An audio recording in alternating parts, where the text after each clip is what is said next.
Start typing your questions. Marcus asks, why do I love leasing? I'll tell you, that's a great question to start out with, Marcus. Thank you. Everybody, feel free to start typing your questions. We'll get to as many as possible. Welcome to Car Shopping Questions and Answers. I'm your host, Deshone, known as Deshone, the Auto Advisor. Everything we'll be teaching today is out of my new digital book. It's called Cars from Home, 7 Steps to Saving Time, Money, and Avoiding Dealerships. So I'm going to be very thorough. I'm not going to hold back anything. If you get to the point where we're going over so much info and you're like, wow, this is a lot, we break it down in a step-by-step way in my new digital book. It's already 5-star rated. You can Google it. And that book has helped hundreds and hundreds of people get to below market deals from home. You can get a copy of it as part of our welcome offer. It's normally $97, but as part of our welcome offer, you can get it in our TikTok bio for 75% off, or in our Instagram bio, or we have a comment in the Facebook and the YouTube comments for you. Activate your 75% off, but it's only good for 30 minutes. That's our welcome offer to you. For those of you who you like more of a, Deshone, let's work together. Can we do this together? Then certainly you can click those same links and click Shop with Deshone. See if you qualify for our Done With You program, where you'll be, instead of reading, we have step-by-step videos, and then we have a Facebook community where you can ask all your questions. Over 1,500 people in that community, and we do 2 coaching calls a month with me personally. So let's get to it. Let's start with Marcus's question, and just keep typing your questions, everybody. As I see more people come on, we'll keep giving you the shout outs as new people come on. All right. Marcus asks, why do you love leasing? The payments. The payments. Let me show you an example of what we call a below market lease. Now, we need to distinguish very early on, all leases are not created equal. You need to get a below market lease, which means you're finding the dealer that's going to sell you the car for the lowest amount. We do that through a bidding process. That's why our process is called Cars from Home. So by putting dealers against each other, many of you struggle with negotiations. I want you to step out of negotiating, and I want you to start making people bid. Create multiple offers. That's what we do. So when you're getting multiple offers, you're going to find the dealer that's going to sell the car at the lowest amount. Every dealer has a different price. Remember this. Don't ever think, oh, Nissan is expensive. I wanted an Altima, but Nissan's expensive. No.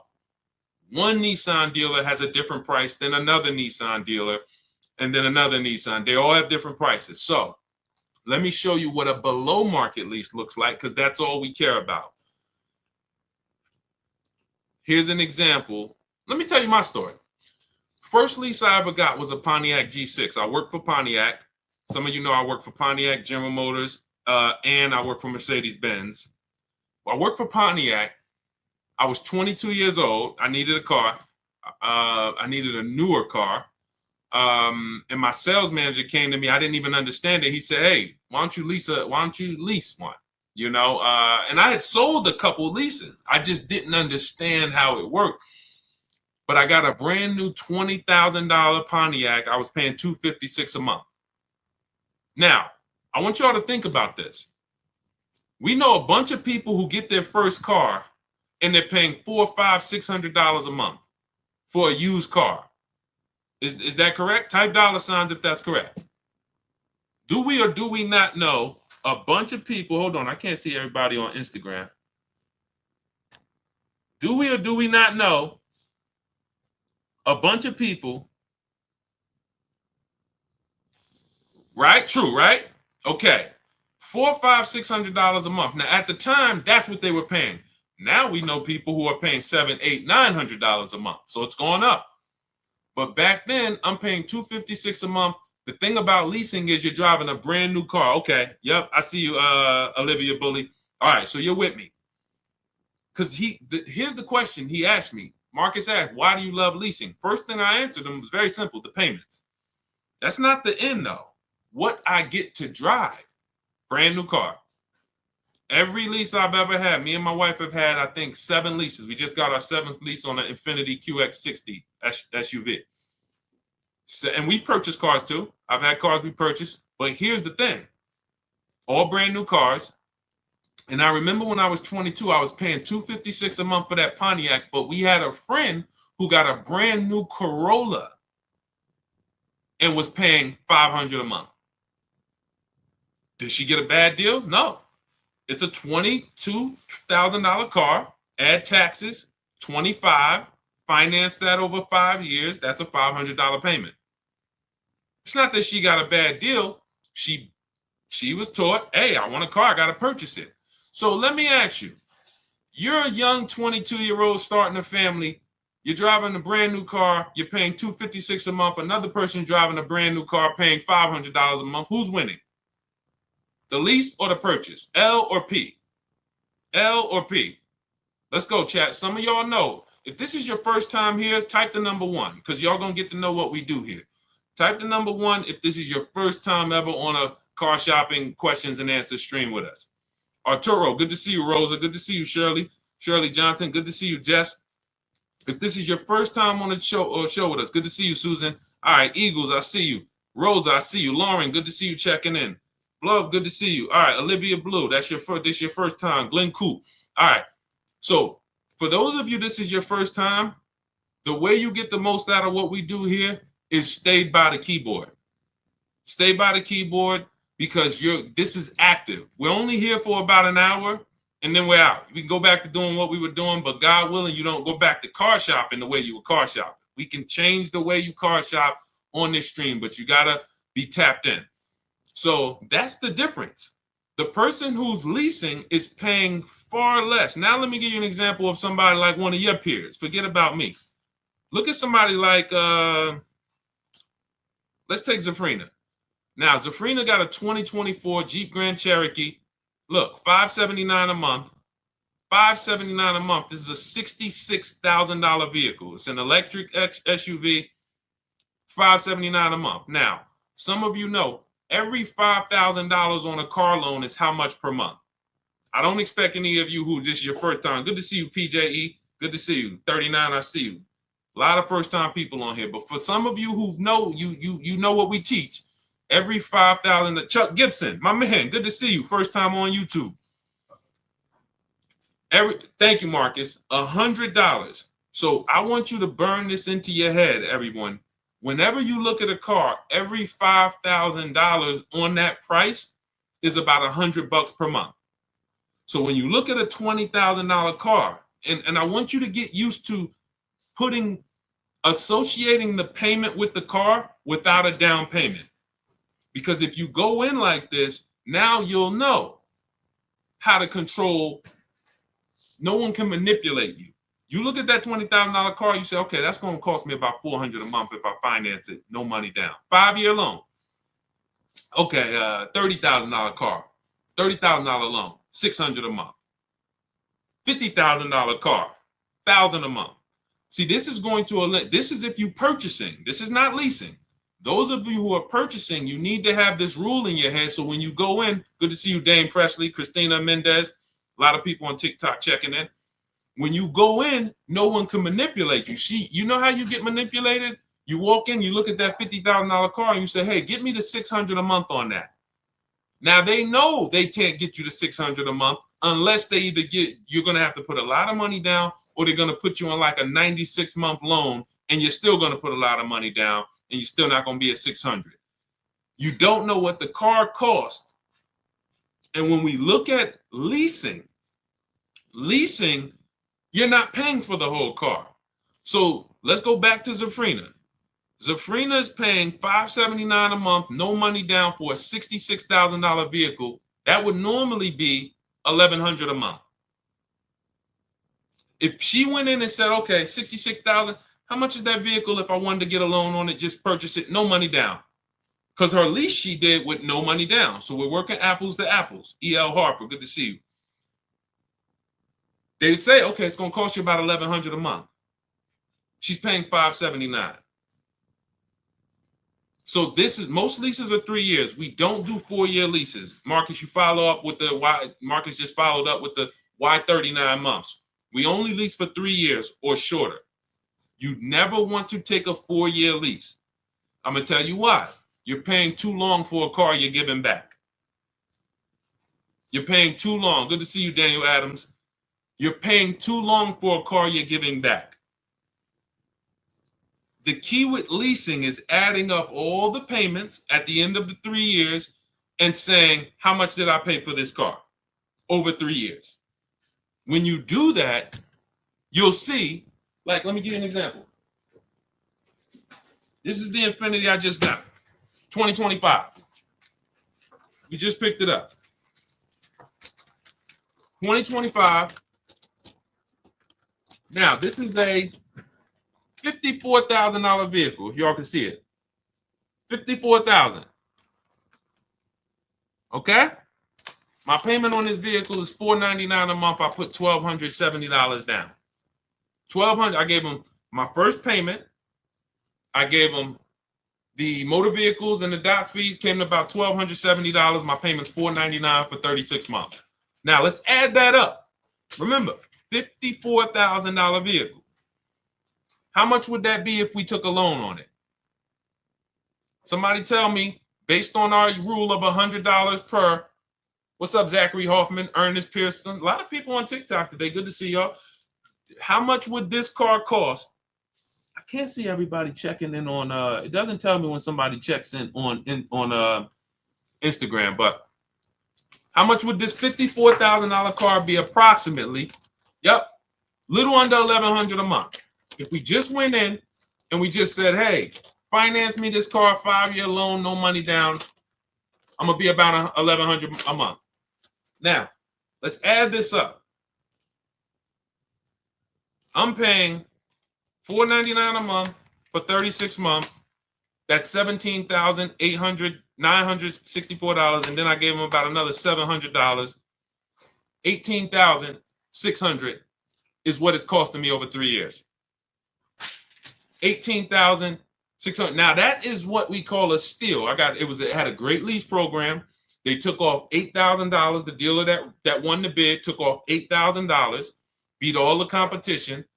So you don't need to get a lease that aggressive. Look at Charles' lease on his Palisade. This is what we call a under 1% lease. But look at Charles' lease. Charles got a Palisade, 2024 Palisade. Look, he said he used our system. He reached out to 3,500 Hyundai dealers from home. He got 10 quotes back. And he said his payment on a almost $49,000 Palisade is $597 a month. $597 a month. You add these payments up, it's nowhere near how much money would be coming out of our household if we purchase. It's not even close. So then you might say, Deshone, what's the benefit of purchasing then? It's for the long term. That's why, everything I'm teaching is out of our 7-step Cars from Home system. It's the 7-step system in my new digital book, Cars from Home. But step 1 is what we call the most important question, which is how many years are you going to keep the car? If you're not keeping the car 8 years or more, you should not be purchasing it. You should be shopping for a below market lease. For those of you who are like Deshone, who's a long-term person? You keep your cars 8, 10, 12 years. Let us know. You're long-term. 3, 4, 5 years, 6 years, you ain't even thinking about that. You're long. What's up, Amanda F? Good to see you. Scott W. Juanita Harris. Good to see you. Who's the long-term people? Long-term. Do we got any? See if we got any. We're live on YouTube, Instagram, Facebook, and TikTok. Any long-term people? You're keeping your cars 8, 10, 12 years. Let us know how long you've had the cars. Thank you, Scott W. Appreciate you. Okay, Glenn Coop. How many years are you going to keep the car? You said you're long-term, but how many years? How many years have you had your last car? Put it like that. Let us know who's had their car 8 years. Just type the number of years you've had it. 10, 15. Because you know what my truck just hit 11 years. Okay, I see you, P Haircuts. Okay, we got one. What I'm seeing is, and this is why I'm leaning more into leasing, not just the fact that the questions come in about leasing, but the fact that I'm seeing more and more people are keeping their cars for less time. All right, we got Keon Jones, keep his car 10 years. 16 years on a Suburban, Scott W. Okay, these are the people who should be purchasing. and you need the Glen Coupe has a 2015 Equinox. Okay, so you're approaching the 10-year. Yeah, you're right about 10 years. So let's consider this. Some of the rest of you are like, wait, I'm not keeping my cars anywhere near as long as these people. You are the people who should not be purchasing, because I just showed you the amount of money we're paying for these below market leases when you know how to shop. Now, if you're purchasing, you still need to get below market deals, because dealers are lying to y'all. 8 out of 10 dealers are still telling, hey, there's limited inventory and all of this, and this is why you need to pay these high prices. It's just a matter of you not knowing how to shop. That's what the Cars from Home system will teach you how to do. Make people bid, look at multiple offers. You still need to get below market deals. But if you are not keeping the car at least 8 years, you cannot win with a purchase. You can't win unless you're buying like Facebook Marketplace cars, $3,000, $5,000. Cool, that's a win. But if you're buying 15, 20,000 and plus vehicles that you're not keeping for 8 years, you're putting hundreds and hundreds of dollars a month into them. Not to mention repairs, warranty issues, all the things that you're like, it adds up, that you're not going to get back. That fortunately, people who get below market leases, we don't have to worry about any of this stuff. We're driving brand new cars, something goes wrong, we call the dealership, drop it off, they fix it, we go pick it up, and we have super low payments. So yes, benefits of purchasing long term, you pay off your car, you keep it long as possible until the wheels fall off. But if that's not you, you should only be interested in shopping for below market leases. Okay, we're clear? Everything that we're talking about is out of my new digital book, Cars from Home, 7 Steps to Saving Time, Money, and Avoiding Dealerships. It's normally $97. You can get it as part of our welcome offer for $24, but it's only for 30 minutes. That's our welcome offer. It's in my TikTok bio, Instagram bio, the YouTube comments, or the Facebook comments. And you can activate that. It'll be in your inbox by the time we end the stream, and you'll have everything we teach about how to get below market leases, new cars, purchases, how to get below market loans, high mileage driving strategies, bad credit. What do you do when you have bad credit? How does this plan change with bad credit? That's all in there. For those of you who are like, Deshone, can we work together? Can you walk us through this? We have our Cars from Home done with you. Click those same links, see if you qualify for that program. And then we have our group. When you see everybody, all of these people I'm posting from our Facebook group, same system. It's just 2 different learning styles. Some of you, you're a do-it-yourself person. Deshone, give me the blueprint. I will follow it to the T, and I will knock it out. We don't leave anything out. That's why that book has 5 stars. You can Google it, all on Goodreads. Thank you to everyone who's reviewed it and rated it. It's the master blueprint of do-it-yourself car shopping and doing everything we do. Those of you who are like, you're more of a done with you person, you want a community. We have 1,500 people in our Facebook group that's come before you, and you got people who've gotten multiple cars using our system in our Facebook group. Sheree just got her 4th car. Where is she at? She just got her 4th car. Look, graduated again. Look, turned in my 2022 CRV, got a 2025 Honda CRV Sport. This is the second go round of a lease. She's gotten 2 pre-owned cars. So look, Ken McGee. These are people who came in just like you, didn't know anything about shopping from home, and they just assumed based on what I was saying that we could lead them to success. And they came in, they followed a predictable system, and look, I graduated $585 monthly payment, no down payment, $49,000 Nissan Murano Platinum, almost $50,000 vehicle. He's paying $585 a month. There's people right now paying almost $1,000 a month for that same vehicle. $900 if they took a long loan, $800 if they took a 96-month loan. He's paying half of that. So this is about financial literacy with cars. So you can see if you qualify for our Done With You program. Let's keep the questions coming. And let's go. We got a lot of people on here. I want to make sure we get to as many as possible. What's a normal interest rate for a solo guy credit 700? It's a great question. We can't feel for the bottom with interest rates. No matter what interest rate you get, if you leave the dealership and someone was to ask, do you think you got the best interest rate? you're going to say, no, I don't know. I hope I did. That's why we use a strategy called the bank bidding war. Everything we do is a bid.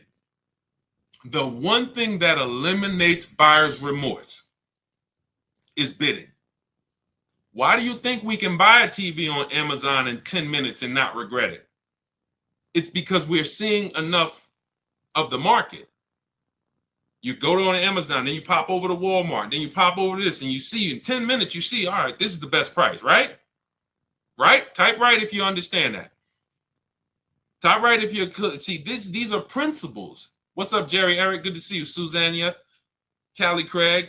See, that's how we have price assurance. Price assurance and lack of buyer's remorse comes from multiple offers. It's simple. So in order for us to say, all right, how do we make sure we don't have buyer's remorse when it comes to our loan, or when it comes to our trade-in, or when it comes to the car we buy? We need to make sure we see enough offers to know that we got the best. And notice, dealers are going to try to keep you from getting more offers. That's why they think you need to be there to do business. See, that's all works into, hey, if I can keep you from shopping other offers, I can make sure I'm controlling the price, which is why we focus on cars from home. So how do we employ this bank bidding war system? Credit bureaus allow, and anybody can Google this. Okay, I see you, tips notes. Wait, I'm sorry. Tips and toes. Good to see. All right, so everybody's following. I'm glad to see everybody's tracking on this. This is what we'll get to you too, Tanya Rails. Make sure you get Tanya Rails on Facebook too, Dolan. But hold on, let's finish this up because we're talking about how to make sure we don't have buyer's remorse with our interest rate. A lot of people don't know that the credit bureaus, the people who rate our credit and sell that score to people, they allow us to shop and have multiple banks and credit unions access our credit, but it has to be within a short period of time. It's called the rate window. So if you Google rate shopping, you can verify this. So what they say is, in a short period of time, you can have a bunch of people access your credit with a hard pull. And at the end of that window, it's going to weigh on your credit as if it was one hard pull. So if one hard pull would have weighed your credit down 10 points, you can have 15 of them in that window and it's still going to be 10 points. This is how we move, which is why we never do a pre-approval with a hard pull. Who's ever gotten a pre-approval with a hard pull? I'm going to tell you what the bad part is about that. And look, see, if you get the mindset that none of these people want me to shop, if you can burn that into your mind, oh, the dealers don't want me to shop, correct. The banks, even my banks, they don't want me to shop them, correct. That is the mindset. So when you get the hard pull, it's going to drop your credit. But here's the bad part about the pre-approval, has an expiration on it. So they'll send you out with a pre-approval. Hey, Mr. Williams, good news. Hey, Haley, let's use Haley. She just jumped on. Haley, we'll give you the pre-approval, but it's a hard pull and it's only good for 30 days. So now you're going out there and you're trying to find your car and like, hey, oh man, I got to find a car within 30 days. Because the last thing we want to do is not find a car, and what happens? We got to run our credit again. So we literally have the bank who's supposed to be helping us, hurting us, which is why we don't do any pre-approval with a hard pull ever. Ever. We are not going to limit ourselves and force ourselves into this rush shopping. One thing you're going to learn as you use the cars from home system is we don't rush shop. Some of you, you're in an emergency. That's no problem. Okay. Listen, if you need a car in a short period of time, we have people who, Ansley got a 1% lease. When he got his car, he came in, he used our system. Our system is designed to go through in seven days. You can get your car in 7 days below market deal. That's not a problem. You can see here, he says, look, one car down, he had 2 more to go. 2024 QX60 Lux, $58,000 car. He got it for $554 a month. He said, look, I started the process Saturday, accepted a deal Monday. That's it. He started on a Saturday. He had his offers coming in on Monday, and he was good. So it's not a matter of time. It's a matter of knowing what to do. But what we don't want to do is make emergency shopping our norm. Because a lot of people, you think, oh, if you come in and tell a dealer, hey, I need a car by next week, that hurts you.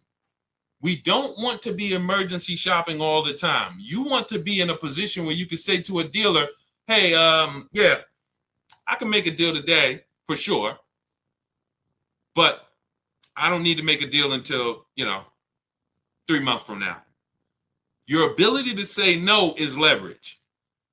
So we don't want to continue to always be emergency shopping all the time. And with our system, you won't be. Some of you, you're emergency shopping because you have so much anxiety, you just wait and put it off. And next thing you know, it's like, oh man, now I need a car. And now you're going in and this is all working against you.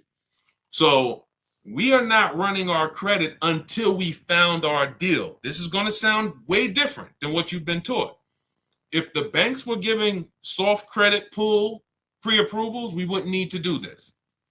But they're not. Because they're trying to lock us in, they're no longer doing these soft credit pull pre-approvals. If you can find one, if your bank does it, that's what you want to do. Soft credit pull pre-approval. Tell me around about what you think my interest rate would be, and then let me go shop. Now, if your bank or credit union does that, that's the move. Once you do, in our system, we have a calculator that we do. We use the average interest rate. We put it in the calculator so we can budget, because the only purpose of a pre-approval is to budget. That's the only purpose. Just like when we buy a house, you're pre-approved for $400,000 at a 4% interest rate. Now we can budget. Let's go find our house. Same thing with a car. It's only to budget. So we have a budgeting tool that we use the average interest rate, and then you plug it in and you tell it what you want your monthly payment to be, and it factors in taxes and all of that. We have custom calculators, but what you want to do is go shop for your car, get your bids, shop for your used car, find the best one, and then you start to tell your banks and credit unions, here, make me an offer. That's when you are going to let people run your credit with a hard pull. This is called the bank bidding war. This is a system we've been using for a year. You always let the hard pull start after you've locked your car up, because now we guarantee. How many of you have tried to called your bank and said, hey, could you give me a pre-approval? And they say, well, tell us about the car. Thanks to everybody. I see you, Marcus. Thanks for liking the broadcast. Thank you so much. How many of you have went to called your bank and said, hey, I like to get a pre-approval, and they say, well, give us the information on the car.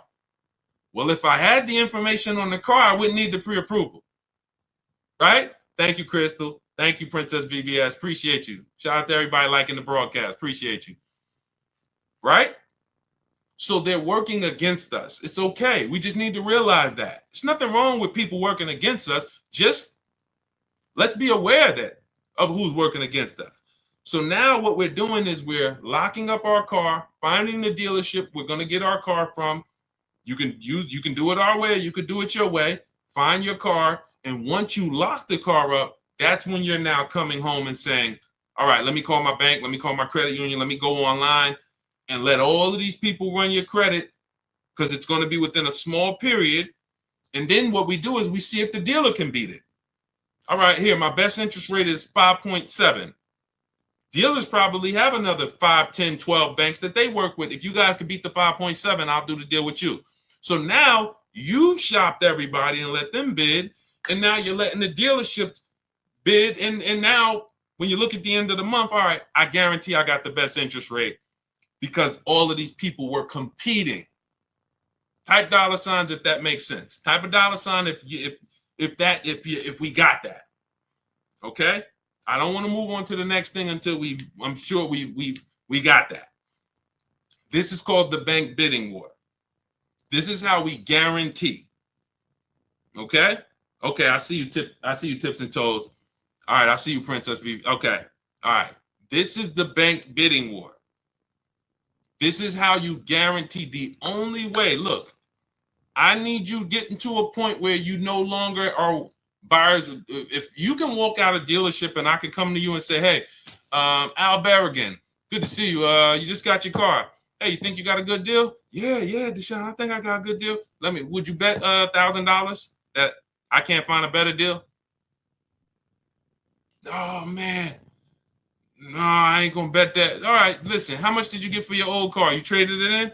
Yeah, they gave me like 12,000. Would you bet $1,000 that I can't find somebody that would have paid more for that quicker? No, I ain't gonna take that bet. No price confidence because there's been no bids. But if you bid your car out to CarMax, Carvana, in step 2 of our process, we have a 7-step process. Step 2 is the equity assessment. We're getting bids from CarMax, Driveway, Carvana, KBB Instant Cash Offer, Car Guru's Cash Offer, AutoNation Cash Offer. 6 offers we're getting. Takes us 20 minutes. So now if he bids that out and you say, hey, you think you got the most money? Yeah, of course I did. Because I let all the people who buy cars make me an offer. When we bid out our loan, when we sit at home and we see the entire market on a used car, every used car within 100, 200 miles of me, I seen it. I made sure I got the lowest one. I'm shopping for a new car or at least I'm talking to 25 dealers in our system. We have something called the 25 to 5. We reach out to 25 dealers all online. We're not talking to these people. So those of you who are like, I don't like to talk to salesmen, we don't talk to them. I wrote all the scripts for you. You got all the emails. You just copy and paste them. We know everything they're going to say because I had to use those same scripts they used, and we keep the conversation going. When you get those offers, we're reaching out to 25 to get 5 offers. Price confidence. Price confidence always comes from bids. It's the only way. All right? Great question. Everything we're going over so far, everything I'm teaching is out of my new digital book. It's called Cars from Home, 7 Steps to Saving Time, Money, and Avoiding Dealerships. Saving time, money, and avoiding dealerships. It's normally $97, but as part of our welcome offer, you can get yours for $24. That's 75% off, but it's only for 30 minutes. That's our welcome offer. You head to my TikTok bio, Instagram bio, the YouTube comments or the Facebook comments. Once the timer hits 0, the price is $97, and it's worth every penny. That book will save you thousands and thousands of dollars as you use it. So it's not a question. But listen, if you get there before the timer is up, you got it for $24, and it'll be in your inbox by the time we end the show. For those of you who want to work together, you want to see, hey, can we work together? We have a Done With You program where instead of reading, you're actually watching short videos. And we have a Facebook group where you have a support of a community, over 1,500 people that have come before you in that group. And we have 2 coaching calls a month with me. So you can actually, if that's your learning style, see if you qualify. Just hit the button that says Shop with Deshone. See if you qualify for that. But either way, just use what we're talking about. If you can get it from these streams, you use what we're talking about. So that you can start to have confidence in your car buying purchases, and so that you can save all the money that you should be saving. Frankly, I don't want to give $1 up that I didn't have to give up. And many people are giving thousands of dollars up that they should not be giving up to these dealerships and banks. All right, go ahead, Dolan. Let's keep the questions going. That was a great question. We had to go into detail about the bank bidding war, but we got a lot of questions, so we're going to try to get through as many as we can. I think Dolan is trying to, he's trying to go through them. Okay, I struggle with leasing only because of mileage. I travel too much. This is a great question, and this is a misconception. In my book and in our system, we have two different strategies for high mileage drivers. If they're short term is we're not keeping our cars 8 years. And then we have one for long term. Because here's what typically happens with high mileage drivers who purchase their cars. You're buying your cars, you're putting a ton of miles on them, You're depreciating. Thank you, Pastor Frank. Thank you for running the lights up. Shout out to everybody who running the lights up on TikTok. Thank you. When you see the way the value of a car falls through the floor for a high mileage driver, it's amazing. You get a $40,000 car, they put 100,000 miles on it in 3 years, 4 years, and the car is worth half. They're depreciating their car way worse than the average driver. So with that being the case, you need to take different steps. The last thing you want to do is take out a normal loan. You're going to be upside down because your car value is dropping like this, but your loan is only dropping like this, very slowly. So you typically in 3-4 years end up with a car that's almost, that's really lost a ton of value while your loan is still ridiculously high. You're $10,000, $15,000, $20,000 upside down. We don't want to do this anymore. First person that came in that showed me about a high mileage lease was when I was a manager at Hyundai. I was a manager at Hyundai and I had never saw, I remember this guy came in and I was helping him ground his lease. And he had a Hyundai Sonata at the time. And I saw it had 72,000 miles on it. And I was like, you leased this? He said, yeah, I always lease. He said, I'm in sales. I'm on the road all the time. I used to buy these cars and I just would always be putting a ton of money into them. I would always have to put big down payments down, all the negative equity, all the stuff that I knew I was witnessing, but I didn't know how to solve it and coach my and advise my clients through it.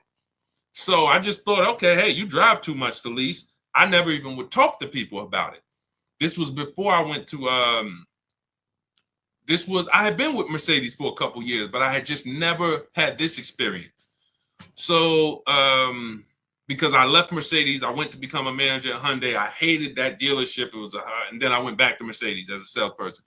But I saw what his payment was. His payment wasn't, let's say a normal payment on a Sonata at that time, a good deal was, $300 a month. His payment was only like $175 more.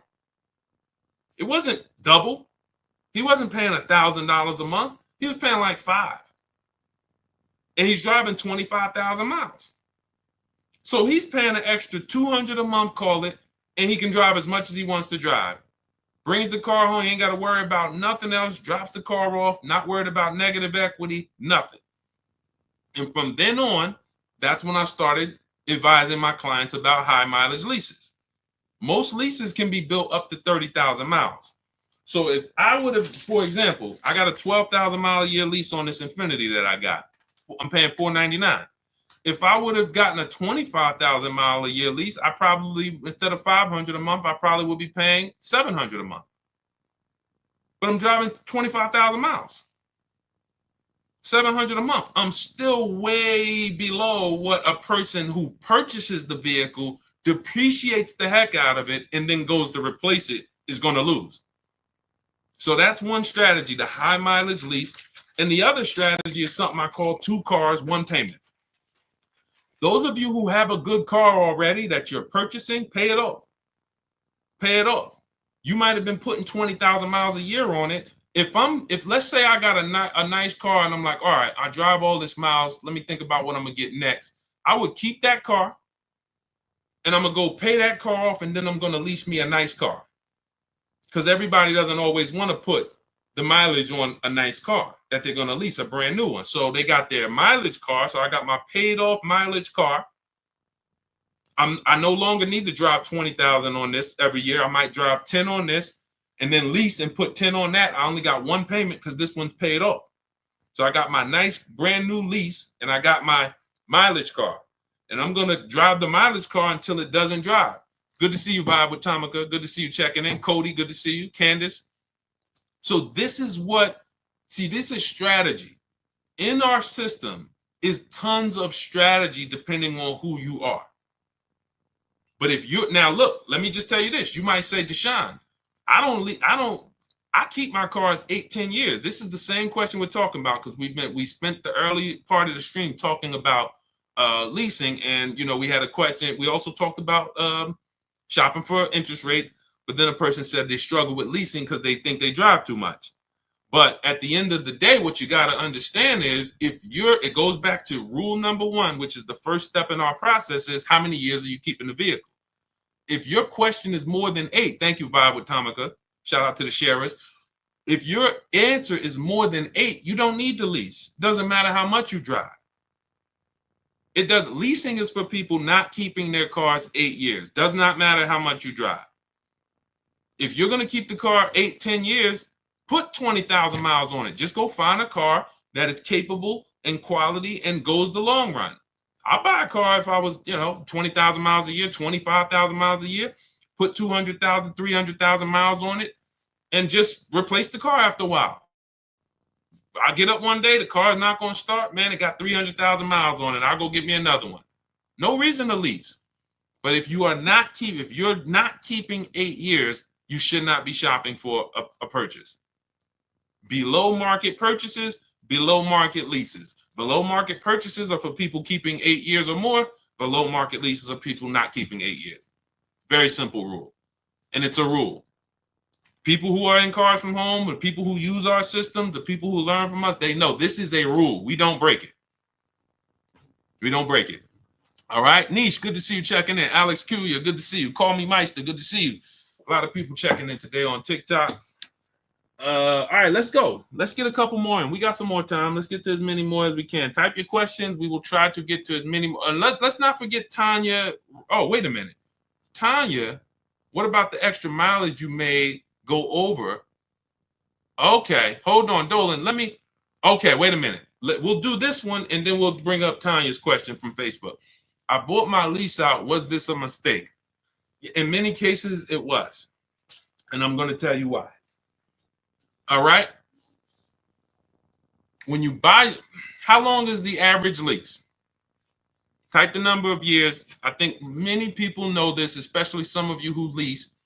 How many years is the average lease? Let's go. Type. All right, Veronica Christian. Yep. 3. Exactly. When you look at the average lease and then you say to yourself, let me tell you a story. Tips and toes. Let me tell you a story. Because you might forget a lesson, but I find you won't forget a story. I'm at the dealership. I'm at Mercedes, right? Person walks in. They're like, I'm looking at this new car, they want to purchase. Like, okay. I look at their old car. Now I can see they got the old body style. So I can see it's a couple years old. What year is the one you got? Told me the year. It's about 5 years old. I said, did you buy it when it was new? He said, yeah, I bought it brand new. I said, okay. This is a story about why we never buy our leases out. Okay? Why we never buy our leases out. So I said, okay, how much you owe on it? Nah, I don't really know. I'm not too sure. Okay, we'll find out. So we pick out a new car. We pick the one he likes. We get to the numbers. I said, okay, I got to call your bank. I got to see how much you owe on this. Now, if a person has owned a car for at least 5 years and they bought it brand new, wouldn't you think it's paid off or either almost paid off? Yes or yes? If we looked at a person and said, okay, your car's 5 years old, and they say, yeah, I bought it brand new, I've been paying on it, wouldn't we think that car is either almost paid off or it's paid off, right? Yes, vibes with Tom. Yes, right? Where we at? I want to make sure everybody's clear. You got to be following this. If we looked at a person who had a 5-year-old car they bought it when it was new, wouldn't we say that car should be almost paid off? Yes? Okay, yes, tips and toes. All right, we're clear. So I'm thinking I'm about to call. Now, here's what I already know, because I'm already aware of the 8-year rule. I'm already aware that this person has paid a ton of money because you bought that car brand new and it's almost paid off. and it's a Mercedes, but even if it wasn't, it could have been a Chevy. You still put a lot of money in that car, and I know when you see what it's worth, it's not going to be the greatest thing in the world. So what I'm already prepared to do, which is what I've done with some other clients, is to tell that person about leasing and to show them how you can actually lease, and whatever your car is worth, just go put that in the bank. Because these are typically people, when they buy new cars, who are used to putting 20% down. They're used to, 10 grand down, 12. They're used to that. They're used to whatever their old car is worth, rolling it over into the new transaction. They're not used to saying, wait, so you're telling me I could lease the brand new car that I want. I don't really have to put much down. And if my car is worth 15 grand, what do I do with that? Yeah, you just put that in your bank. Really? So I'm prepared to deliver this information. So I talked to the used car manager. Let's say the used car manager says, okay, the car is worth about, 18,000 because it was a Mercedes. So I call the bank. Hey, I'm calling for Mr. Jones. We'd like to find out his payoff. Yes, the payoff is $17,400. 17,000. Wait, how did? No, I'm sorry. No. It was higher than what the vehicle was worth. So let's say whatever it was, the payoff is, 19,000. He's underwater. What the used car manager just told me the vehicle is worth, and what the car is. Hold on. I'm like, hey, Mr. Jones, they're saying you still owe like close to 20,000 on the truck. Oh, you know what? Because what had happened was I leased it for 3 years and then I bought it. Okay. I hang up from the bank. So we've been in this car for 5 years and we still are upside down. How does this happen? This happens because most people who buy their leases out are going to take at least a 5-year loan, and sometimes 6. So the first question we asked when we got this question was, what's the average lease? How long is the average lease? You guys said 3 years. So then we say, when we look at buying our lease out to have a similar payment, hold on. I always have that alarm go off. To have a similar payment, we need to take a 5 or 6 year loan. And in many cases, it's 6. It is 6. What's 3 plus 6, y'all? Anybody here signing up for 9-year loans on cars? When you buy your lease out, this is the only time where we end up spending or committing to 8 or 9 years to pay on the same car. Now, is there an exception? Yes. One exception. 8-year rule.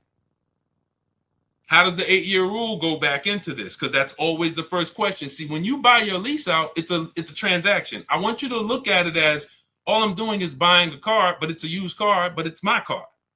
When you buy your lease out, all you did was buy a used car. That's it. But it's your car.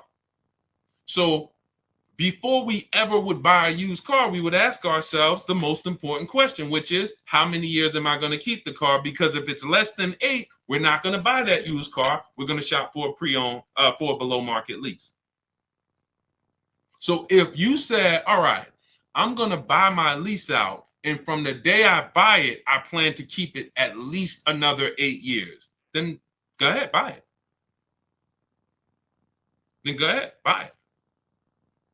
That's the exception. But you would have to be saying, all right, I leased it for 3, and then I'm going to keep it for another 8, which means I'm going to keep this car 11 years, or it does not make sense to pay 8 or 9 years on it. And mind you, when you look back and say, I kept it 11, hopefully it's longer, because to pay on a car for 8 or 9 years, you want to at least enjoy 3 or 4 or 5 years with no payments. Because again, all this money you shelled out, you could have just been leasing anyway and paying less and driving better cars.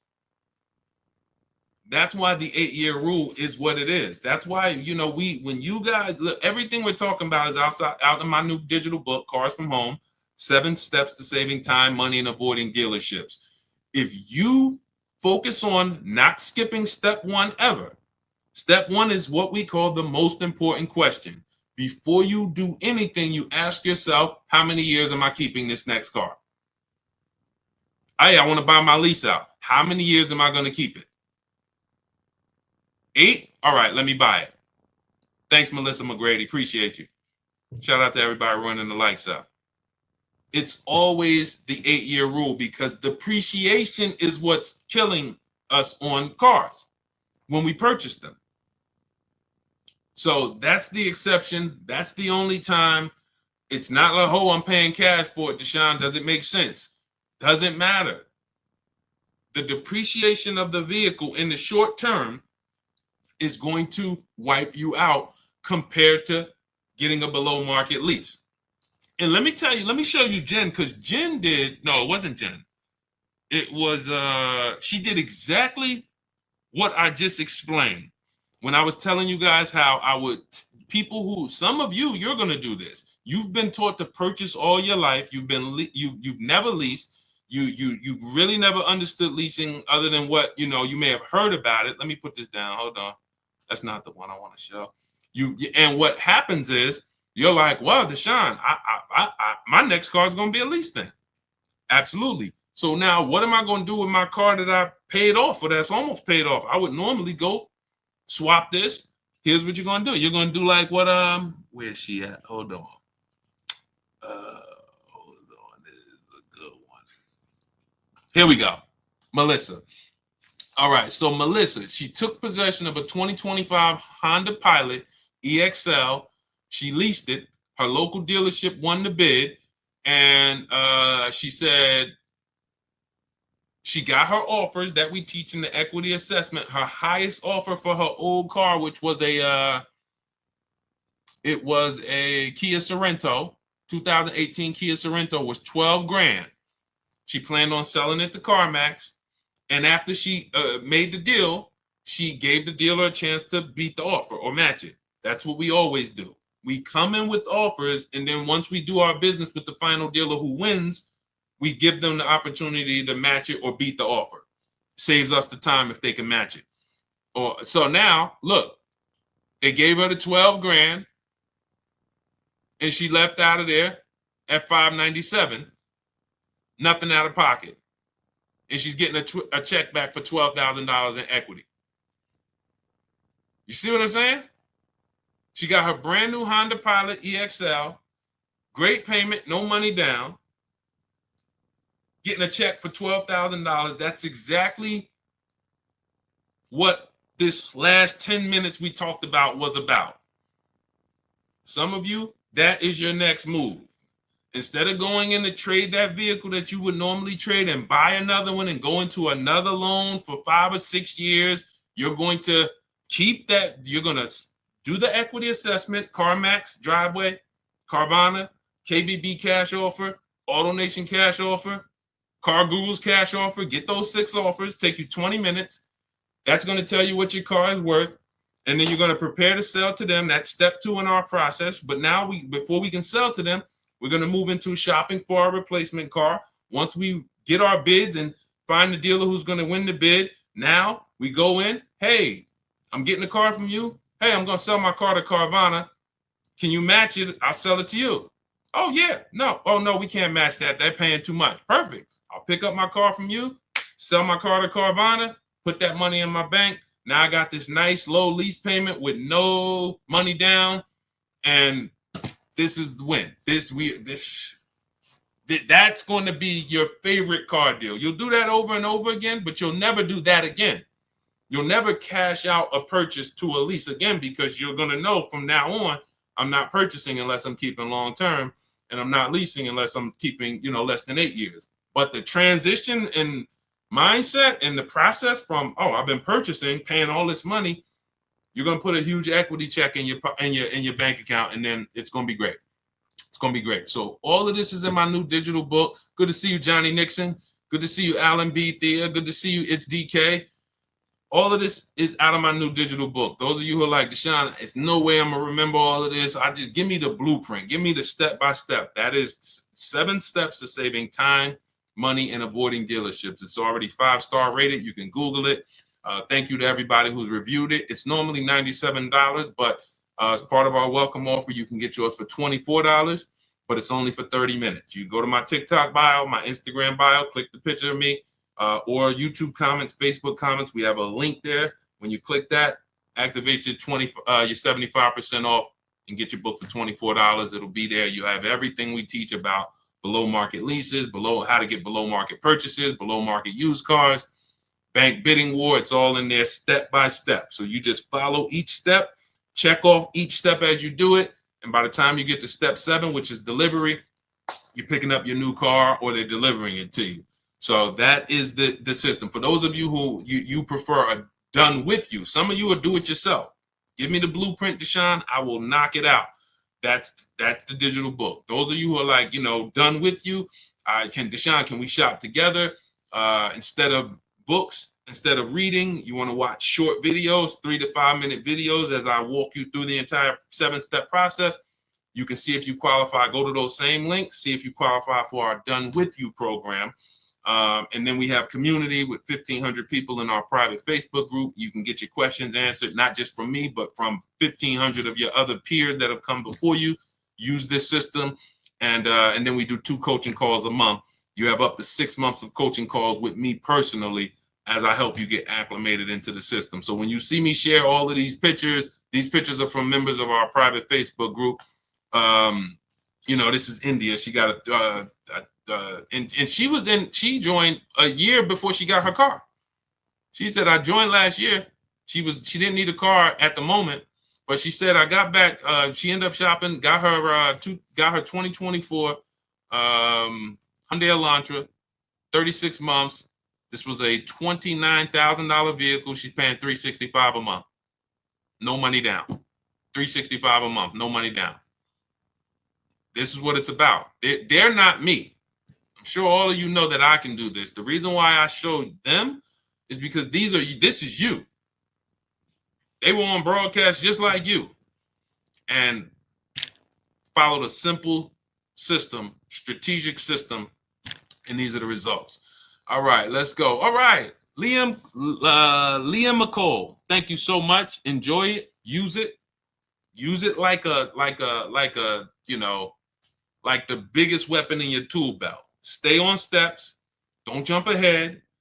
Don't think, hey, I noticed Deshone didn't talk about that. You'll notice that I ordered things in a particular way. It's for a reason.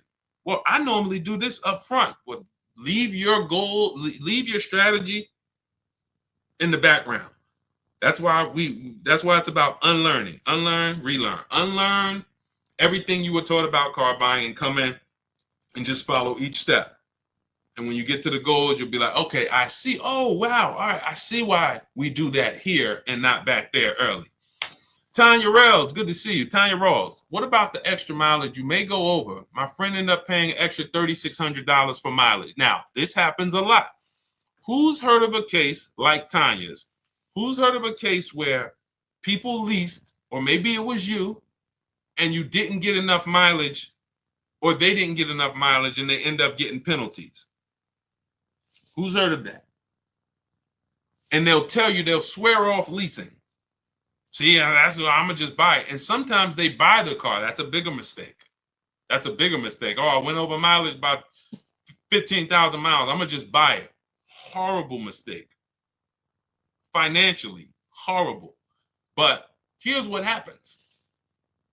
In step 3 of our process, this is where we're structuring our deals. I have something in our lease strategy called choosing your mileage wisely, where you simply are accounting for how much you think you're going to drive. That is important. And then we're saying, okay, I'm going to drive 15,000 miles per year. I'm going to drive 14. I'm going to drive 12. That's what now, all of our lease offers, we always shop with 12,000 miles. We're always shopping our lease offers with 12,000 miles, only first payment due at signing, taxes and fees go into the payment.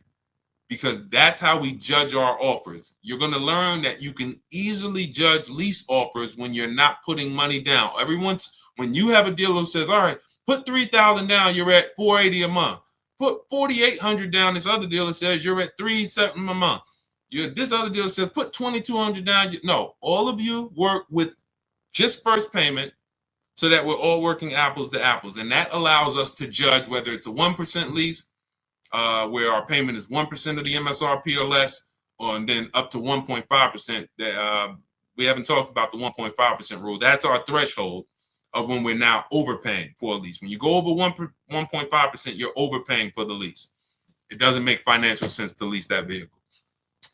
So what happens is people will know they don't drive 10,000 miles per year, but they're in a dealer and they're working a lease deal, and the dealer is like, hey, well, your lease payment's going to be $490 a month. And they're like, okay, well, I need to get to like 400. And they're like, well, you can't get there with the 12,000 miles. Or they know they drive 15. You can't get there with 15,000 miles. Okay, how much if I do the 10? Never ask these questions. These questions should never be asked. You drive 15,000 miles per year, right? Yeah. So why would you be considering a 10,000 mile a year lease?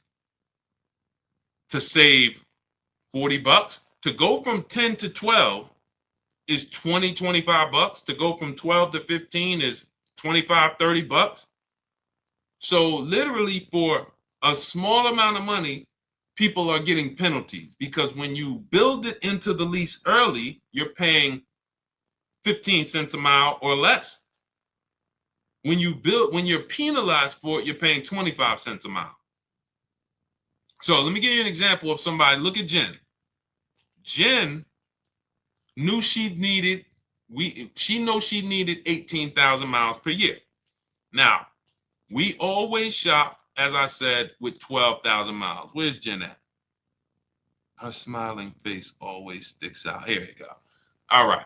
Now, Jen knew she needed 18,000. We always shop with 12, whether you need 10, whether you're doing a low mileage lease on an exotic car. I don't care if it's a McLaren. You might say, Deshone, I want to do the 5,000 mile a year lease. Okay.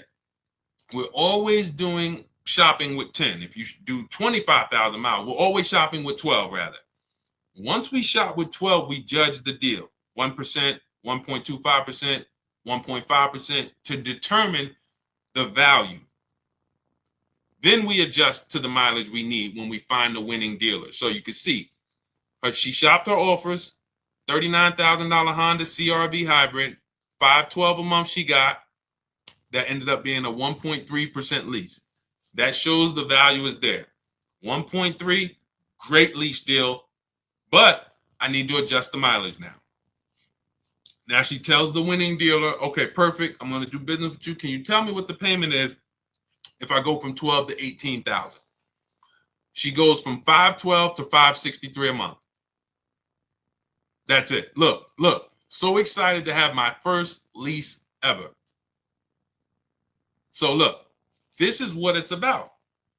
She paid $47 more and she's driving 18,000 miles a year.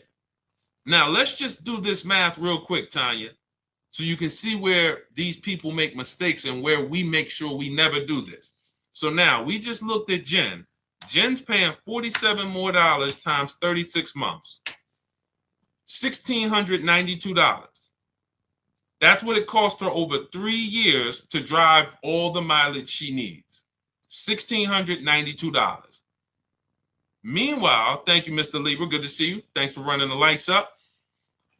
Meanwhile, if you look at somebody let's say Jen would have been doing what a lot of people do and said, well, I know I need 18, but thank you, Mr. Lieber. You sharing that. Thank you. I need 18, but I'm going to stay at the 512 payment. Now, instead of she still drives 18. That's 6,000 miles more per year, 6,000 miles. So over the course of 3 years, her lease, she's going to go over by 18,000 miles. And her penalty is going to be 25 cents per mile. $4,500. Type dollar signs if you understand. That's what people are doing. To avoid paying $1,600, they're paying a $4,500 penalty. So your friend could have literally probably paid $35 more per month, gotten all the mileage they needed, returned the lease, didn't have a penalty, went and leased their next vehicle, perfect. But instead, they settled for less mileage than they knew they needed. And now they got a $3,600 mileage penalty. That's why we have a section, choose your mileage wisely. That's what it's about. Okay? I'm glad everybody got that. So everything, listen, everything. If we ever share something and I'm talking about it, I'm like, okay, this isn't in my book, I'll let you know. If I'm ever like, hey, this isn't in our system, I will let you know. Everything we have discussed on this stream is in my digital book, and stuff that we didn't discuss so far is in my digital book, Cars from Home, 7 Steps to Saving Time, Money, and Avoiding Dealerships. Normally $97, but as part of our welcome offer, you can get your copy for 75% off. That's $24. If you can get to our TikTok bio, our Instagram bio, the Facebook comments, or the YouTube comments, click that link before 30 minutes is up. That's your welcome offer. You'll get it for $24, 75% off. It'll be in your inbox, and you'll have those strategies to use step by step, nothing left out. Okay? And make sure when you get your book, you screenshot the thank you page, just in case some of you type your emails wrong. You don't realize you're typing quick. You're trying to not make sure you don't miss the 30 minutes, and you type your emails wrong. Make sure you screenshot our support team's email. If you don't see that email in 5 minutes, make sure you check your junk, check your spam. If you don't see that in about 5 minutes, just email our support team Monday through Friday. They'll get you your book. But it's usually, we have a great system. They get there.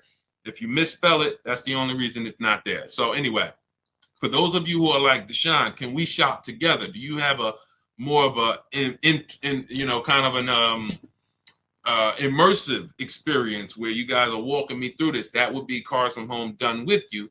You can click those same links in our bios or in the comments and click the button that says shop with Deshone. See if you qualify for that. If you do, instead of reading, we're doing short videos, step by step, 3 to 5 minute videos. You can do them on your time, and they're designed to get you to where both systems are designed to get you there if you need a car in a week. So it's not a matter of time. If you need a car in a week, what you need to know is what to do exactly. You don't want to be under the gun and not knowing what to do. Give me a checklist that I can operate under. So even if I'm in the rush, at least I know I have a checklist to get me through. So I'm not going to make a mistake. So, but for those of you who want to see if you qualify for the done with you, then we have our Facebook group where you can ask questions. For those who like, hey, you like community, you like support. You're not a do-it-yourself person. You're more of a done with you community person. We do coaching calls twice a month on Zoom for 6 months. You have access to the coaching calls with me to make sure you get this system to the T. And either way, I don't care how you get it. I don't care if you get it with the done with you. I don't care if you get it from our book. I don't care if you get it from, if you got everything you needed from this stream, Deshone, I got what I needed. Go execute it. If you get it from our free social media videos, go execute it. We just want to make sure you are paying the least amount for these cars that you should be paying. Good to see you, Mark. Mark in Nashville. Shout out to you. Good to see you, Glennis Jensen. So this was a great show. We had a lot of great questions. We'll be back for another stream. All of you continue to unlearn, continue to make these dealers bid. Never one dealer. Never one dealer. The name of it, if you don't remember anything else, you don't have the book, you're not with our Done With You program, remember, never one dealer. It's about multiple offers. You could be the worst negotiator in the world. If you get multiple offers, you're going to save money by accident. Okay? Create competition. All right. So great show. Appreciate you guys. Great questions. God bless you guys. See you soon.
Welcome to Car Shopping Questions and Answers. We're live on Facebook, YouTube, Instagram, and TikTok.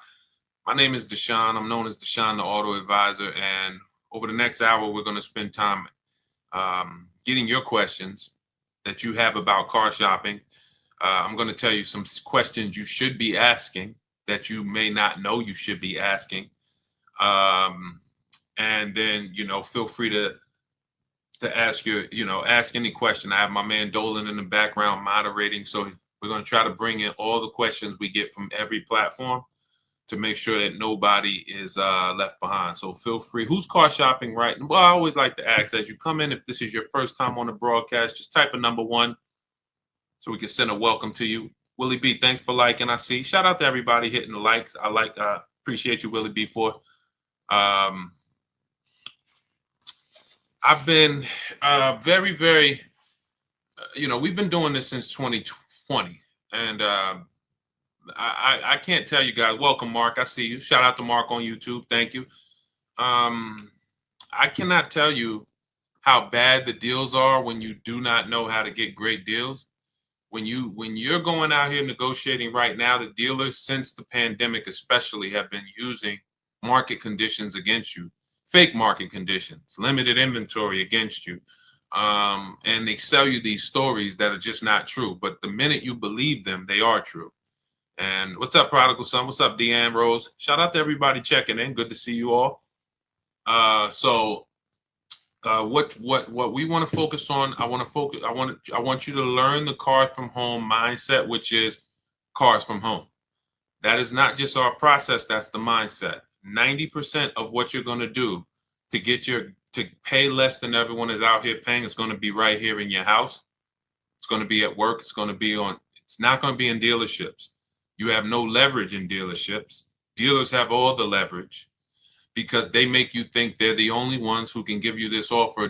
You don't realize that there's 20, 30 other competitors that they have, and their mission is to stop you from talking to those people, or their mission is to stop you from being able to access getting offers online. So that's what we're going to be discussing over the next hour, and I'm going to look at any other question that we get in, and we'll bring them on to the show.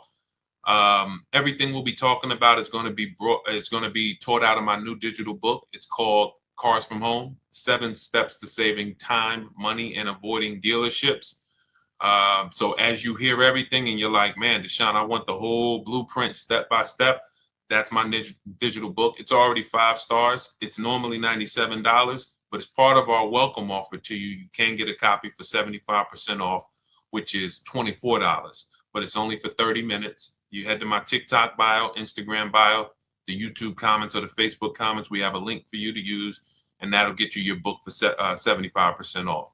Now, for those of you who enjoy working with me together, you want to see if we can work together, and you want more of an interactive experience with our community, then we have a Done With You program as well. And you can go to those same links and see if you qualify for the Done With You program.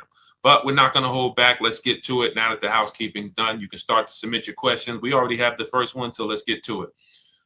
Is 0 down on a lease always the rule? The rule to shop. We always shop with that rule.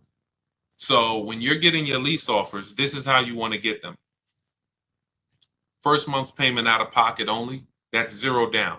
Because with a lease, you pay at the beginning of the month. So if you do 0 down, that doesn't mean you don't give them your first payment to drive off. So we're always shopping our offers with only first month's payment due at signing. I like to use those terms. Remember those terms.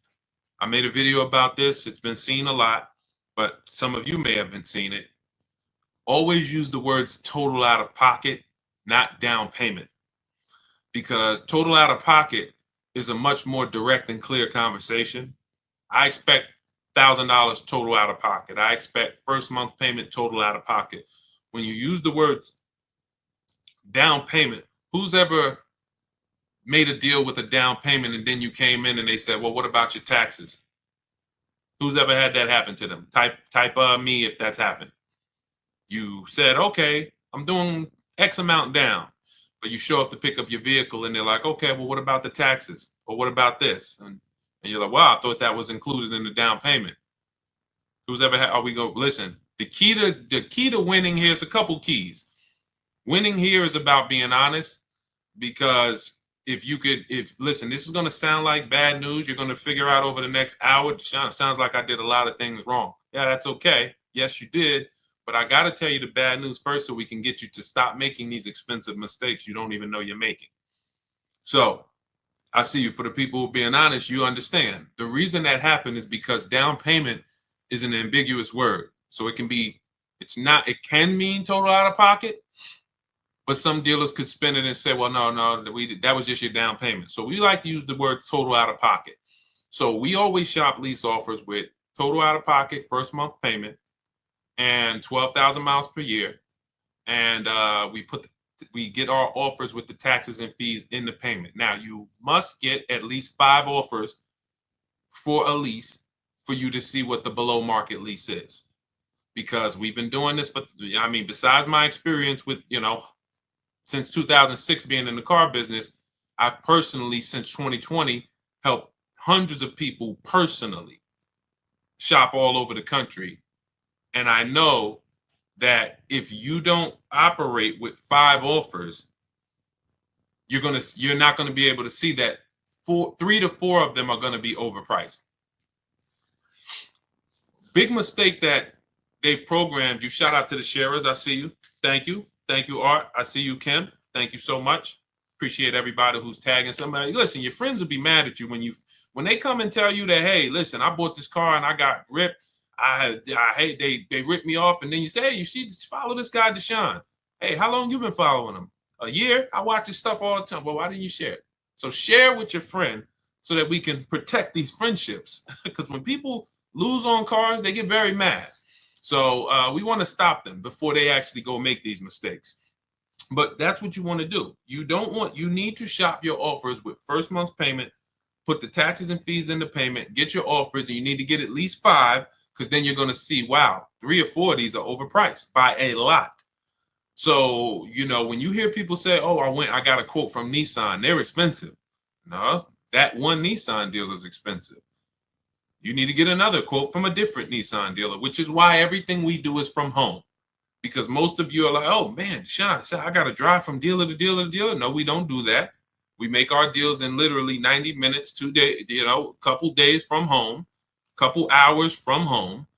And that's how we're able to talk to multiple dealers at once. And we don't even, if you're using the Cars from Home system, you're not even talking to dealers, because I wrote all the email templates that we use to communicate with multiple dealers on their websites and inside their dealers. So we're not even talking verbally to them. Everything is being typed. What's up, Kelly? Good to see you, Hudson. K-Swish, shout out to the people checking in on TikTok.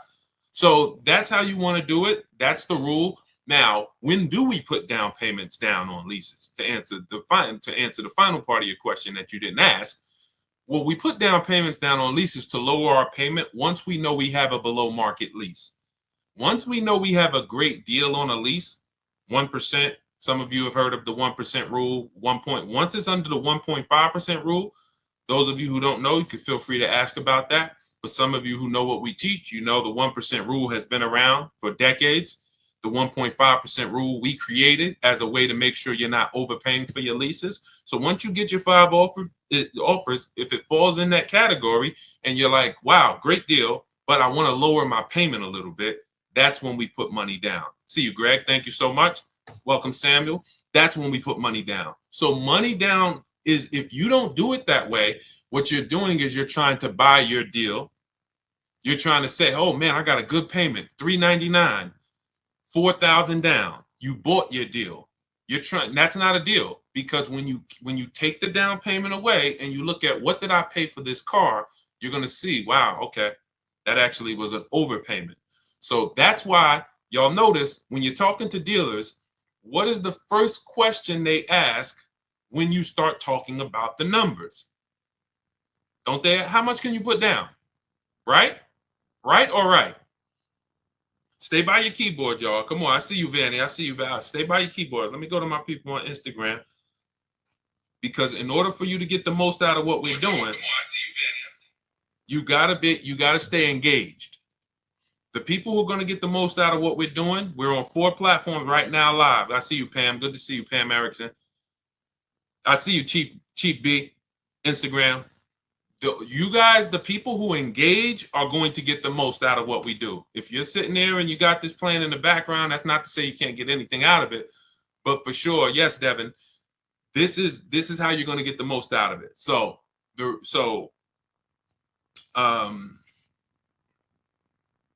Yes. Okay. Yeah. I'm just watching the comments. So the 1.5% rule just says that if you're the 1% rule. Somebody asked what's the 1.5% rule on Instagram. So being that all these questions, this person who asked this first question, my answers to that has created secondary questions. Let me just answer that, and then you guys can type your questions if it's unrelated. If it's like, okay, Deshone, I want to know about used car shopping. Deshone, I want to know about getting a loan, financing, bad credit, whatever. Then you can ask that. But I just want to finish this since we're talking about this subject. We don't buy our deals. We must get a great deal before we put money down.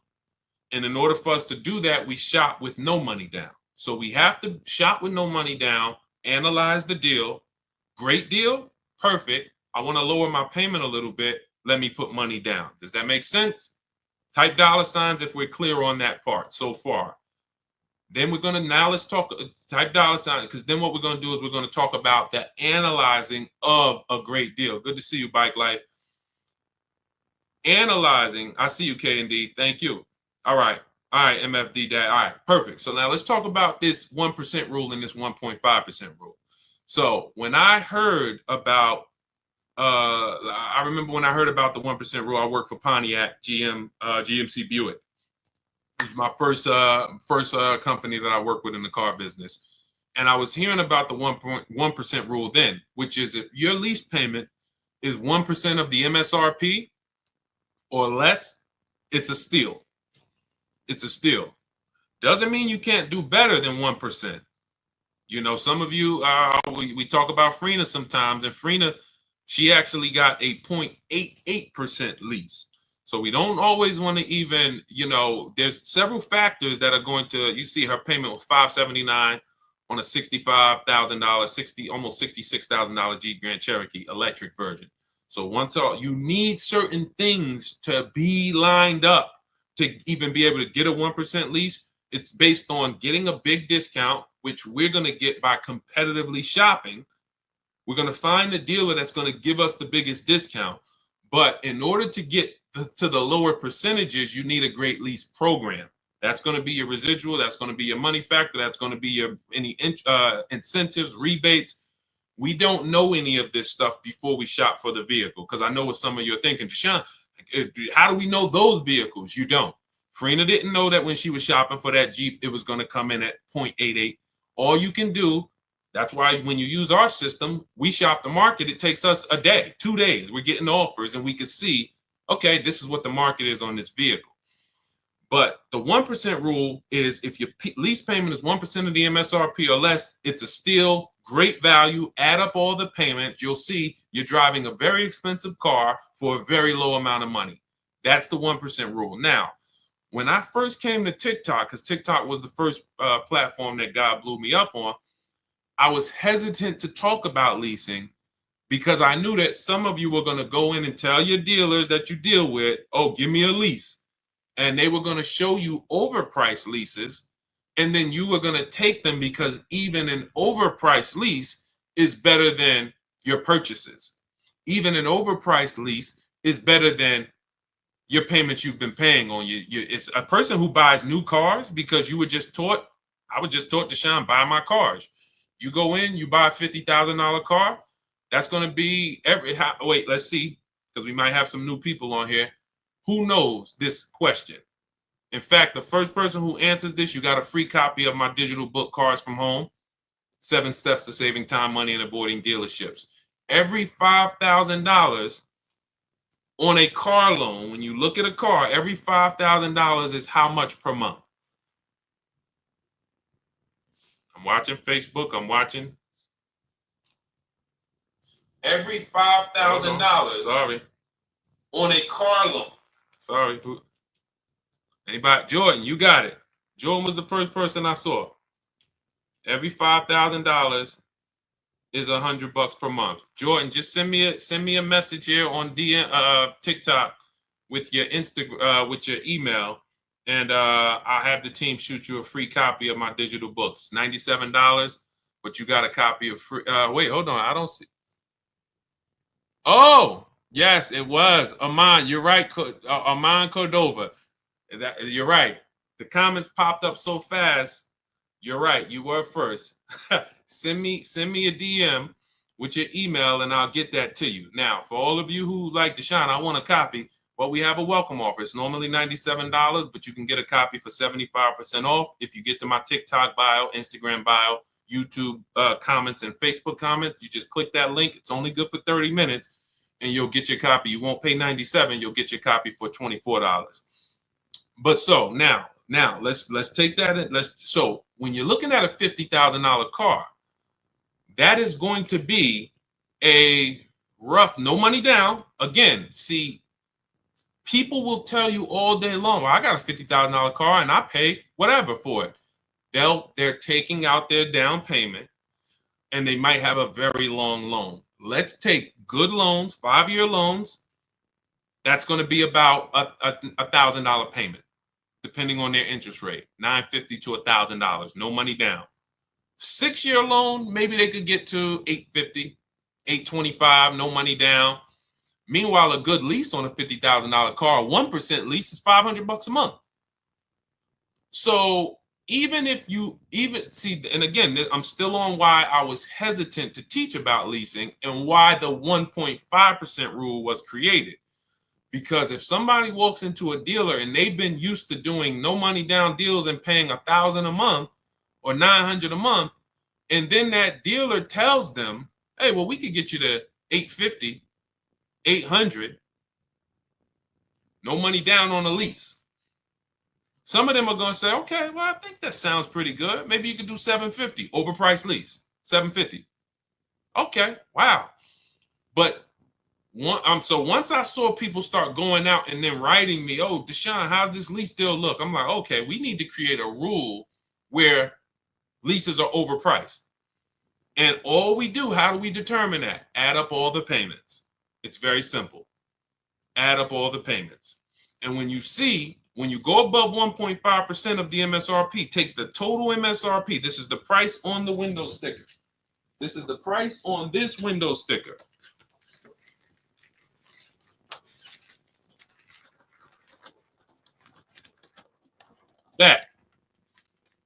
That you're taking this price right here, total MSRP. This is a vehicle that I just got. I just got this vehicle, 2025 QX60. I'm paying $499 a month, and I put $1,270 out of pocket. 1% lease. I didn't get it negotiating. It didn't take me battles with dealerships. I made the deal from right here, the same way I want you making deals. Now, when your payment is over 1.5%, and again, why was this able to be here? Well, I had a loyalty rebate because I have an Infiniti. They took off $8,000. They had rebates, and they had a good lease program. That combination created a 1% lease for me, under 1%. Now, let's say a brand doesn't have as many rebates. All right, with a great deal, maybe 1.2, 1.3. Let's say a brand has more demand, less discounts. All right, 1.4, 1.5.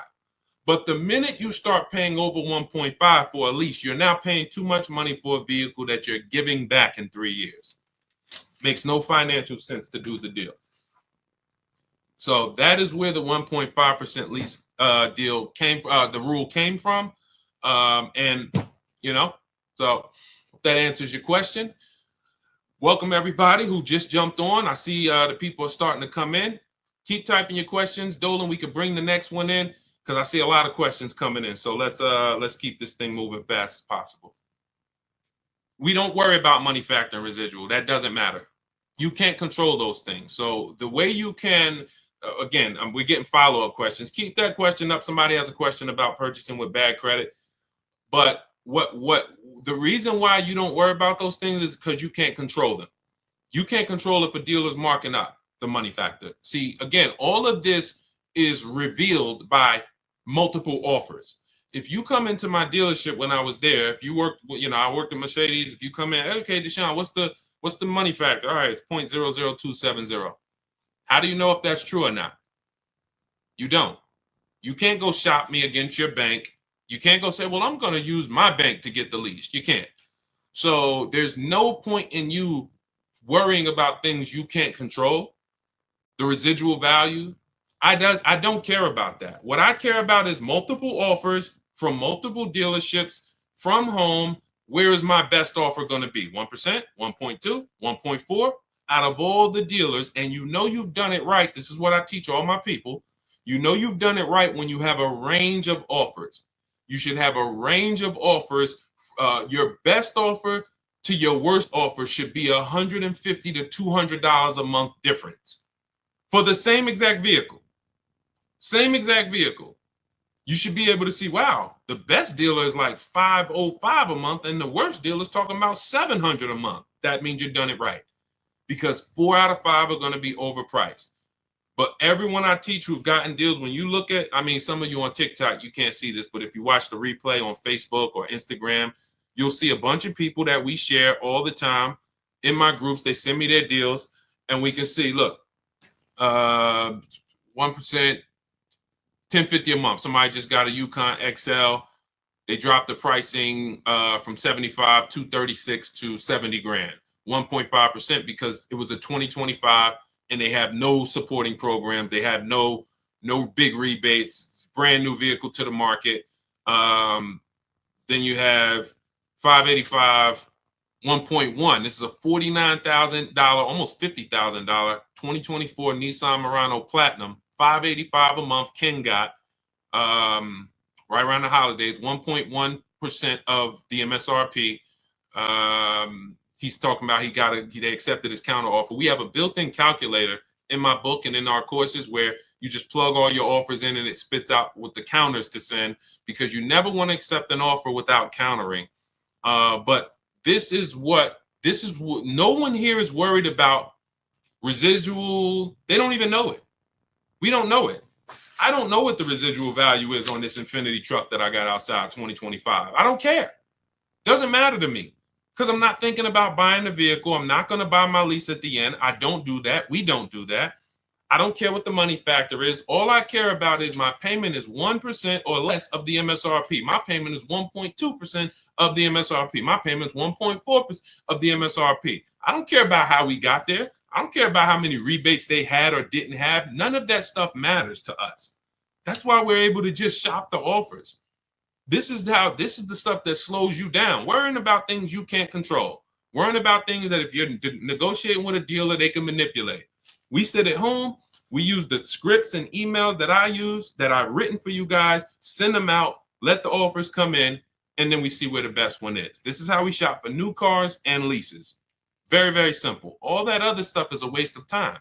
And as a car salesman, all of that other stuff, if you came in with that mindset, there's nothing you could do to beat me, because you don't know the truth. You just don't know the truth. You don't know the truth. You don't know what I own the car for. You don't know if my competitor will take off $2,000 more than I will. You don't know when you're sitting there. That's why we do not sit in dealerships and talk numbers. We get our deals done from home, hence our name, Cars from Home. Okay? All of you who like Deshone, I'm already getting overwhelmed that we got 2 steps for you. You got the blueprint. That's my new digital book, Cars from Home, 7 Steps to Saving Time, Money, and Avoiding Dealerships. You get your copy for 75% off in my TikTok bio, Instagram bio, YouTube comments, or the Facebook comments. Click that link for 30 minutes. Or you can join if you qualify, you'll see a link there that says Shop with Deshone. And we can, when you see these people, they're in our group. We have, over 1,500 people in our group where we shop together, and you get coaching calls with me. Or you can just keep asking questions here and try to get some clarity. Either way, we want you to get to your answer so that you can have confidence the way we move. All right. What do you suggest for a person with bad credit? First thing, first rule, first step in our process, 7-step process, is for you to ask yourself, how many years are you keeping the next car?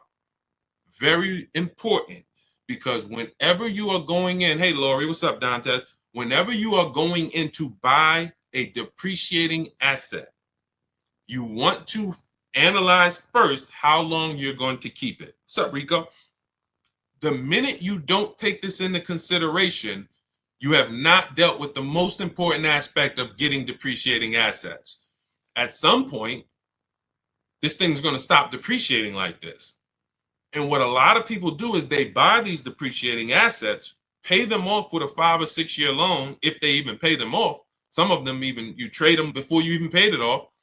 And then you go and you start a whole nother loan on a new depreciating asset right before it would have slowed down in its depreciation. What does that mean? Who has a car in their driveway right now who they've had it for more than 10 years? What's up, Chucks? Vanny, good to see you. We got a lot of questions coming in today. All right, I'm going to try to talk fast. A lot of questions coming in today. Who has a vehicle right now in their driveway you've had it for more than 10 years? Let us know. Not a lot of people. What's up, Keith Miller? Good to see you. Devin D, how many years have you had it? Let us know how many years you've had it. Put it like that. How many years have you had the vehicle? I want to clearly distinguish with these people. I want everyone else to pay attention because these are the examples of what we call keepers. All right, I see you, MG Daddy-O. All right, so you've had a vehicle 12 years. These are what we call keepers. Good to see you, Keith Miller. That means I've kept my vehicle so long, it's no longer depreciating. See, when you first get your vehicle, it's depreciating like this. Like this. It's literally a slope of losing value. You look at what your vehicle will be worth a year from now. It'll be worth $3,000 less. 2 years from now, it'll be worth $8,000 less. Like you're in a big depreciation cycle. But when you get to where Devin is and where MFG Daddy is, and these people who've had their cars for 12 years, 11 years, their vehicle is going to be worth next year about what it's worth today. They've reached what we call the reward stage. What's up, Josh? Starry Skies, good to see you. A lot of people checking in on TikTok. When you this is the purpose for the purchase. Because purchasing is expensive. You buy the whole car, you have to pay for it. You're on your own with the warranty. Once it expires, there are expenses. So what's the good part then? At some point, I'm going to get to a point where I own this vehicle, it's paid off, I have no payments, and it's not depreciating as much, where I can hold on to it, keep it, pass it down to my family, not go get another vehicle and start the process all over again. That's the difference. So the first thing you want to ask yourself if you have bad credit is, how many years am I going to keep the car? That's step one in my book, step one in our process. How many years am I going to keep this car? If it's more than 8, then I need to be purchasing, whether it's a new or used car. I need a below market purchase. Can't pay what everyone else is paying for their purchases. Below market purchase.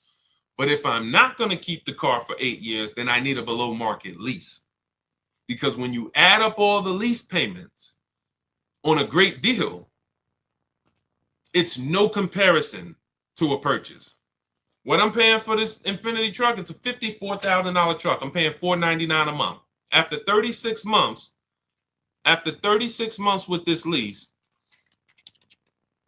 $499 times 36, I would have paid $17,000 plus I gave them the money for the I gave them about another $700. I would have paid $18,600 for a $54,000 truck. Y'all get that? Type $signs if y'all understand the math. If y'all understand the value. $54,000 truck, I'm only paying $18,000 over 3 years. That means if I bought it, that's all the depreciation I'm going to pay for. $18,000 total out my pocket, out of my family's bank account to drive a $54,000 truck. Doesn't include taxes and everything. Some of you who are going to buy these trucks, you're buying taxes and everything. That'll put you around 58, 18,000. So when we say leasing, some of you have heard me say, you can't get a good deal if you purchase, but you should have leased. It's over. Deshone, how many years are you? I'm only keeping this car 5 years, but I purchased it. Could I have gotten a good deal unless they gave it to you for half off? No. No. There's no way a below market lease is too many times better than a purchase for you to get a good deal on a purchase and win. So with bad credit, that's your question you're asking yourself first. Now, if you don't, you can't qualify for a lease. No problem. Now we're going to set ourselves up to get a lease, though. And in order to set myself up to get a lease, I'm going to get me an inexpensive car, smallest car I could get a loan on, drive that for 18 months, 2 years, establish a payment history, get my credit up to 680, 690, and then in 18 months, 2 years, I'm flipping into a lease. That's in my book. That is in our, when we have two processes. Everything I'm teaching you is, we have two different ways we teach people. Everything I'm teaching you is inside these processes. One is the do-it-yourself. Those of you who are like, Deshone, you give me the step-by-steps, I'll knock it out. That's my digital book, Cars from Home, 7 Steps to Saving Time, Money, and Avoiding Dealerships. Those of you who are like, we have a done with you, where you're like, Deshone, I'm more of a done with you person. I would like to ask you questions. I like to be able to, instead of reading, I like to watch a couple short videos to guide me to the process. See if you qualify for done with you. That's in our TikTok bio, Instagram bio, Facebook comments, and the YouTube comments. Either way, whether you're do it yourself or done with you, we want to make sure you have what you need. But that's the process. If I have bad credit right now and I'm like, I know I should be leasing, but I can't qualify for a lease, I'm going to get the least expensive car. I'm going to build my credit over 18 months and 2 years, and then I'm going to flip into a brand new lease. And that's my power play. I'll sacrifice for 2 years and then pull off in a brand new car versus what most people are going to do. Thank you, Devin D. Shout out to the people running the likes up on TikTok. Versus what most people are going to do, which is I don't qualify for a lease. Let me go and just buy a car, pay 20% interest, have a high payment, no warranty, low quality vehicle. And in 2 years, I'm not going to be any closer to leasing. In fact, I'm going to buy a car that's so expensive and going to have such high interest. When something goes wrong, I'm liable to miss a payment, be late on a payment, set myself back from even being able to lease in 2 years. That's why we operate with plans. Okay, let's go. A lot of questions coming in. Keep typing your questions. Equity Now, welcome. Good to see you, Taylor Gill. Good to see everybody checking in. Type your question. Instagram, y'all quiet. Except for my man MFG Daddy-O and Chief B, I don't see many people on Instagram talking. K&D Mad Love, Sharon Weens, I see you. Let's go. Facebook is quiet too, but that's okay. That's all right. Let's go. Can you purchase a vehicle from Carvana with low credit scores? Sure. You can purchase a vehicle from anywhere with low credit scores. It's not about that. Do you want a great deal or not? So if you say, all right, let me walk into Carvana, let me buy a car on Carvana. I got bad credit. Sure, you get a car. You can walk into any highway dealer and say, hey, I have bad credit. Can I get a car? They're going to do everything besides move heaven and earth to try to get you in a car. Is it a good deal? See, and what's unfortunately, this is one of the only bad credit is one of the only groups that you guys actually go and tell people you refer people to dealerships that financially abused you because you got a loan, because you got approved. Hey, go see Joe. Man, Joe got me in a car. All right, can I see the paperwork though? I'm glad you got the car. Don't get me wrong. You were in a tight situation, but can I look at it? Okay, wow. Okay. You got a 2019, okay, has 80,000 miles on it. Okay, you paid $29,000 for this vehicle. Okay, and you're paying, what's your interest rate? 22%? And what? And how long is the loan? Oh, 84 months. And you're telling people go see Joe? Joe's taking vacations on you. So anyone can put you in a car. But with bad credit, what you should be looking at is this. See, we bid everything out. How do we guarantee that we pay less? How do we have what we call here Cars from Home price assurance?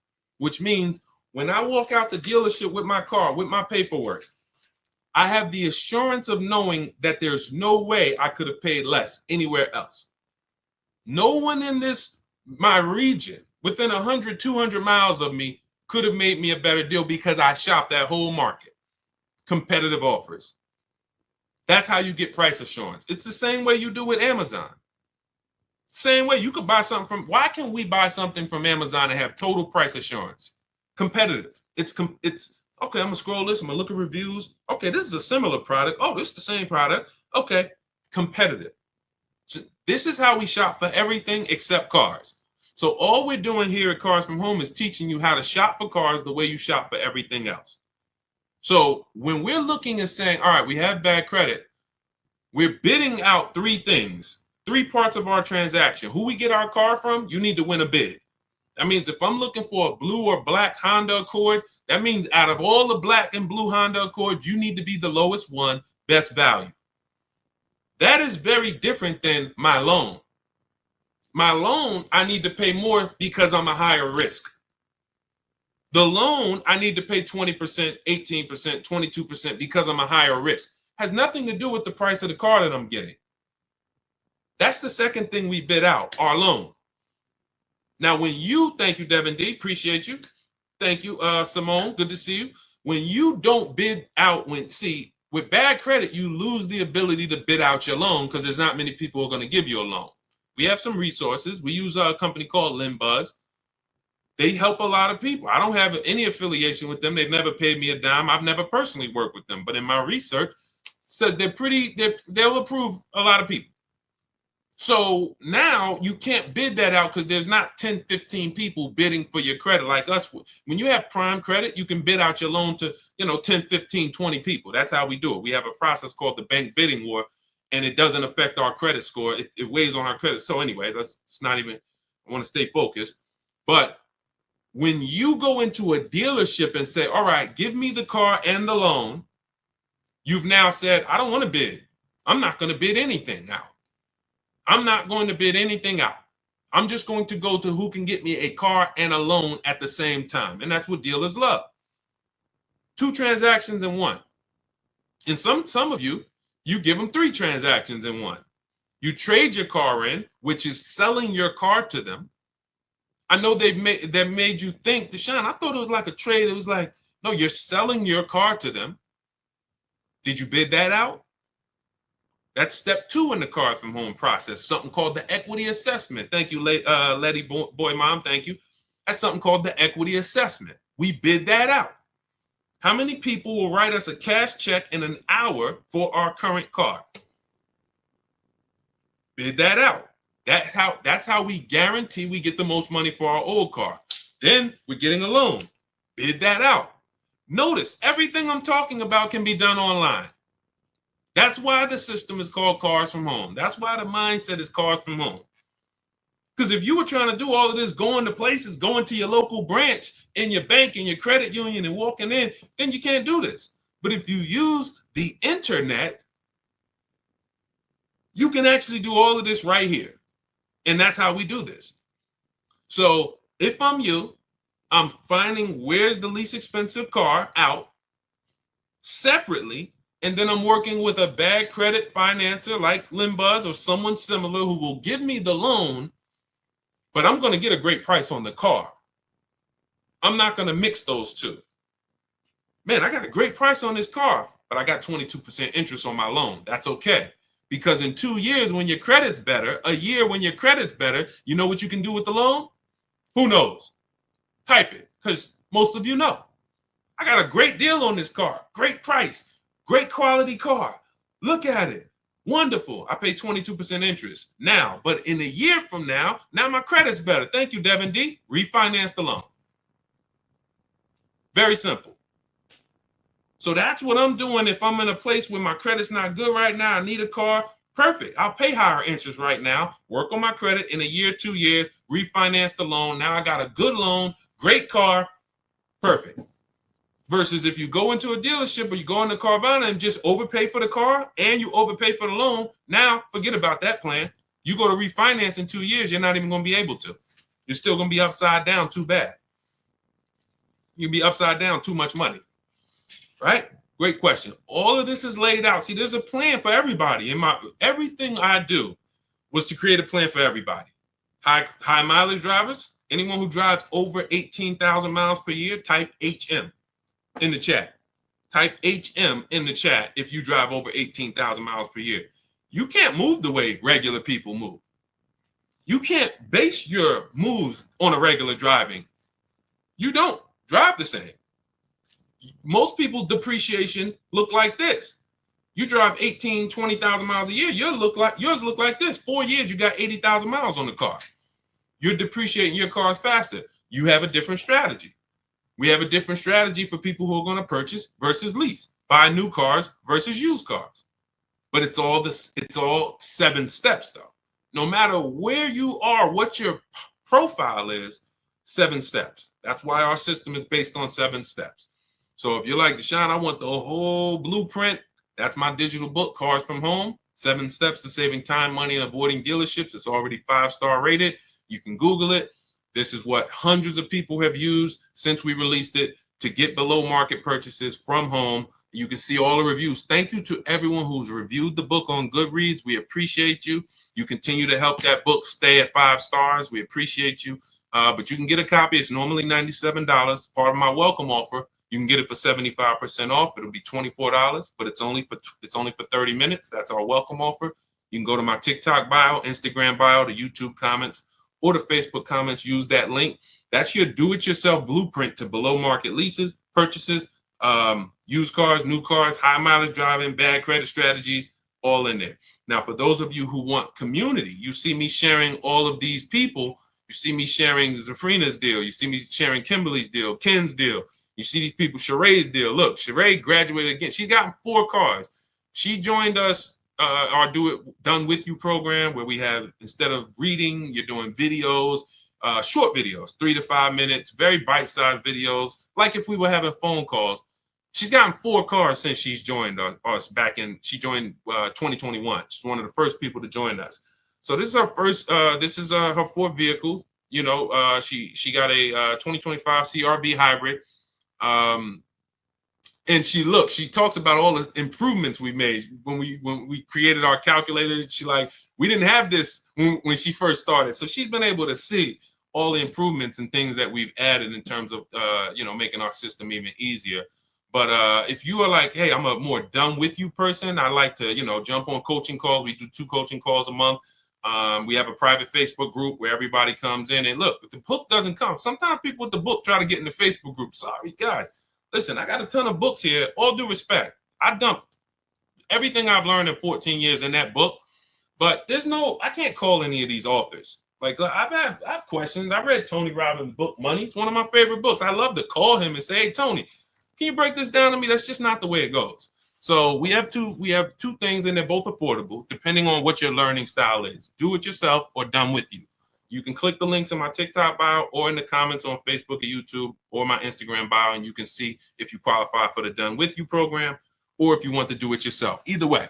All right, let's go. We got more questions coming. Let's keep it moving. I see you still, Calvin. All right, hold on. We're coming. All right, I'm curious to know whether or not, if you have a family member that works with one of the major car companies, is that a best way to buy a car from the A to or B? Wait, I'm sorry. Is that a best way to buy a car from the A plan or B or the B or C plan? I wouldn't. It doesn't matter. Family members don't matter. You can only do what the dealer is willing to do.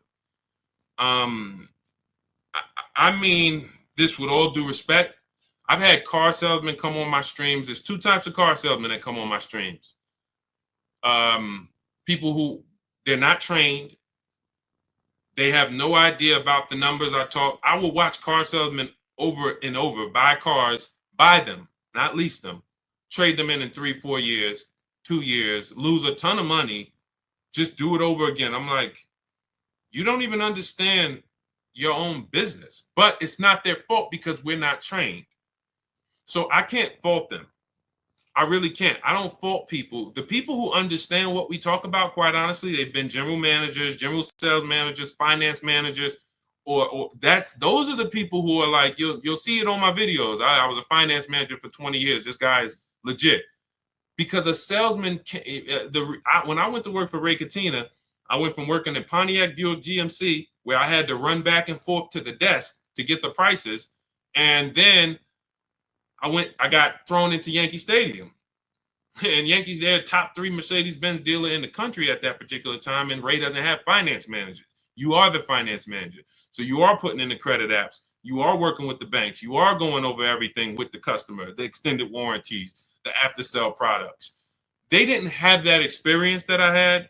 Therefore, they've never been exposed. They're still back. Hey, let me go get the numbers from my manager. They don't even understand the numbers. They don't understand the program. They don't understand what makes up the numbers. So this is most salesmen in America. So it's always about bidding. I don't care if you have a family member, keep them honest, get other offers. It doesn't matter. Even for some of you who have special pricing. Oh, I get GM family deal. There's no guarantee a deal is going to give you the family deal price. You could go in and say, hey, I got a family deal. If you're dealing with what we call the 80%, okay, your price is this. It's a lot. And your price is this. We ain't gonna tell you about the $2,000 rebates we got. Your price is this. We're not gonna tell you that in the lease though, because you're leasing. We're marking up this interest rate. You can't see that. So the only way to reveal what the truth is to sit at home and make these people bid and submit offers to you so you can look at them while you're in control. You're in control. Nobody's pressuring you, sitting in your living room, sitting in your house, and you're reviewing offers in your emails. And now you're seeing, oh, wow, this person was lying to me. And sometimes they're not lying when they say that's our best offer. That's just that dealer's best offer. They're not going to go any lower than that. A lot of dealers, we call them the 80%. I'm not going to go lower than a certain amount. I make $5,000 minimum every car I sell. And if I can't sell it for $5,000, I'd rather sell it to someone else who will buy it. We got people walking in paying this. So why would I do the deal with you when I could just let another person come in who doesn't know how to shop and I'll just charge them that money? That's the 80%. But the 20% is who we reveal through our competitive offers, through searching the market the way we do from home. And that's how we make sure that we always pay the least amount in the market. All competitive offers, peace of mind, easy, simple. It's a breeze. When you see the people who use our stuff, it's like it's a different world. We don't have the anxiety you have. We don't have the buyer's remorse you have. We don't feel out of control like you have. We don't feel like, oh man, this is the second most expensive purchase of my life and I'm dreading it and hating it. Can't wait to get it over. We don't have those things. And that's where we want you to be. Okay? So Chucks, multiple offers, family member or not. I would tell friends. People know me. People said, Deshone, I know you got this used. I remember a good friend of mine, he was buying a Mercedes truck. And I work for Mercedes. He said, D, I'm going to give you I'm going to call you first. He said, but it's this other truck in PA. They saying it's their last, it was whatever the year was. It's like the last 2019 or something at the time. And man, he said, they're taking off like 18 grand from me. And I had another truck up here, but my dealer wasn't taking off 18 grand. I said, you need to get that truck. I'm not going to tell him, hey, come on in here, man, pay me more because I'm your friend. No, you're doing what I would do. Yeah, I got a friend that works for the brand, but I'm also shopping the market. And if my friend can make me the best offer, great. If not, no harm, no foul. I'll see you in a couple years for the next deal. But we don't have friends. You got to earn it. You got to win the bid. Planning to keep the car. Good, Chucks. Doesn't matter if you're keeping it 10 years. You still need to get a below market price because if you pay 5-10 grand over what you could have paid, stretch that out over 10 years, that's how much money's coming out of your family's bank account for, not knowing how to do this. Okay? This isn't hard to do. What's hard is to unlearn the program. That's what's hard. I got to unlearn what I've been taught. Oh, I need a car. Let me go to the dealer. That's a program. I need a car. Let me go to the dealership. That's like saying, oh, I need a TV. Let me walk into Walmart. First thing we're going, and that it's even worse than that, quite honestly, because, but anyway, let's go. Keep them coming, Dolan. See if we can get Still Calvin. If not now, then let's get him because we might have some questions before him. We already hit on the 1% rule and the 1.5% rule. I see, let's see. Let's go. Zoe Mill, good to see you. Byron Stallman, good to see everybody checking in on TikTok. Iris, good to see you, Mr. Coop. Good, Dolan. We hit that one already. We hit that one early. The Kraken, nobody joined. Good to see you. All right, if I owe 18,000, but my trading value is only 6K. See, now there's a curse word in this. What's the curse word that he just used? See, there's a curse word here. There's a couple curse words we don't use here, okay? Who knows what the curse word is that was just used?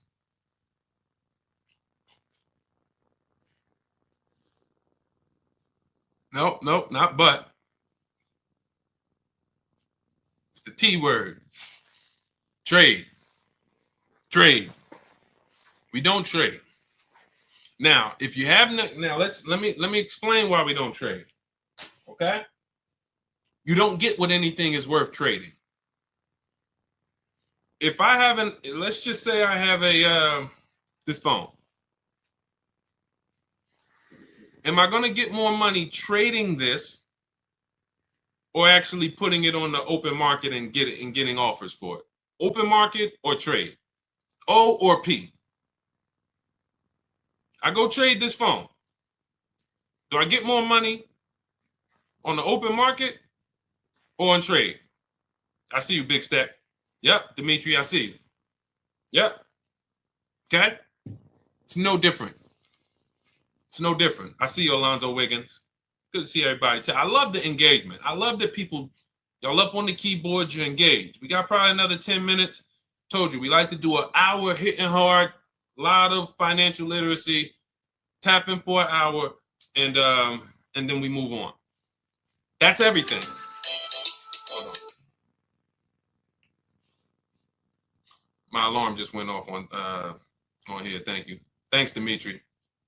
All right, I want to make sure I didn't get kicked. All right, so perfect. So that's why we don't trade. It's the same premise.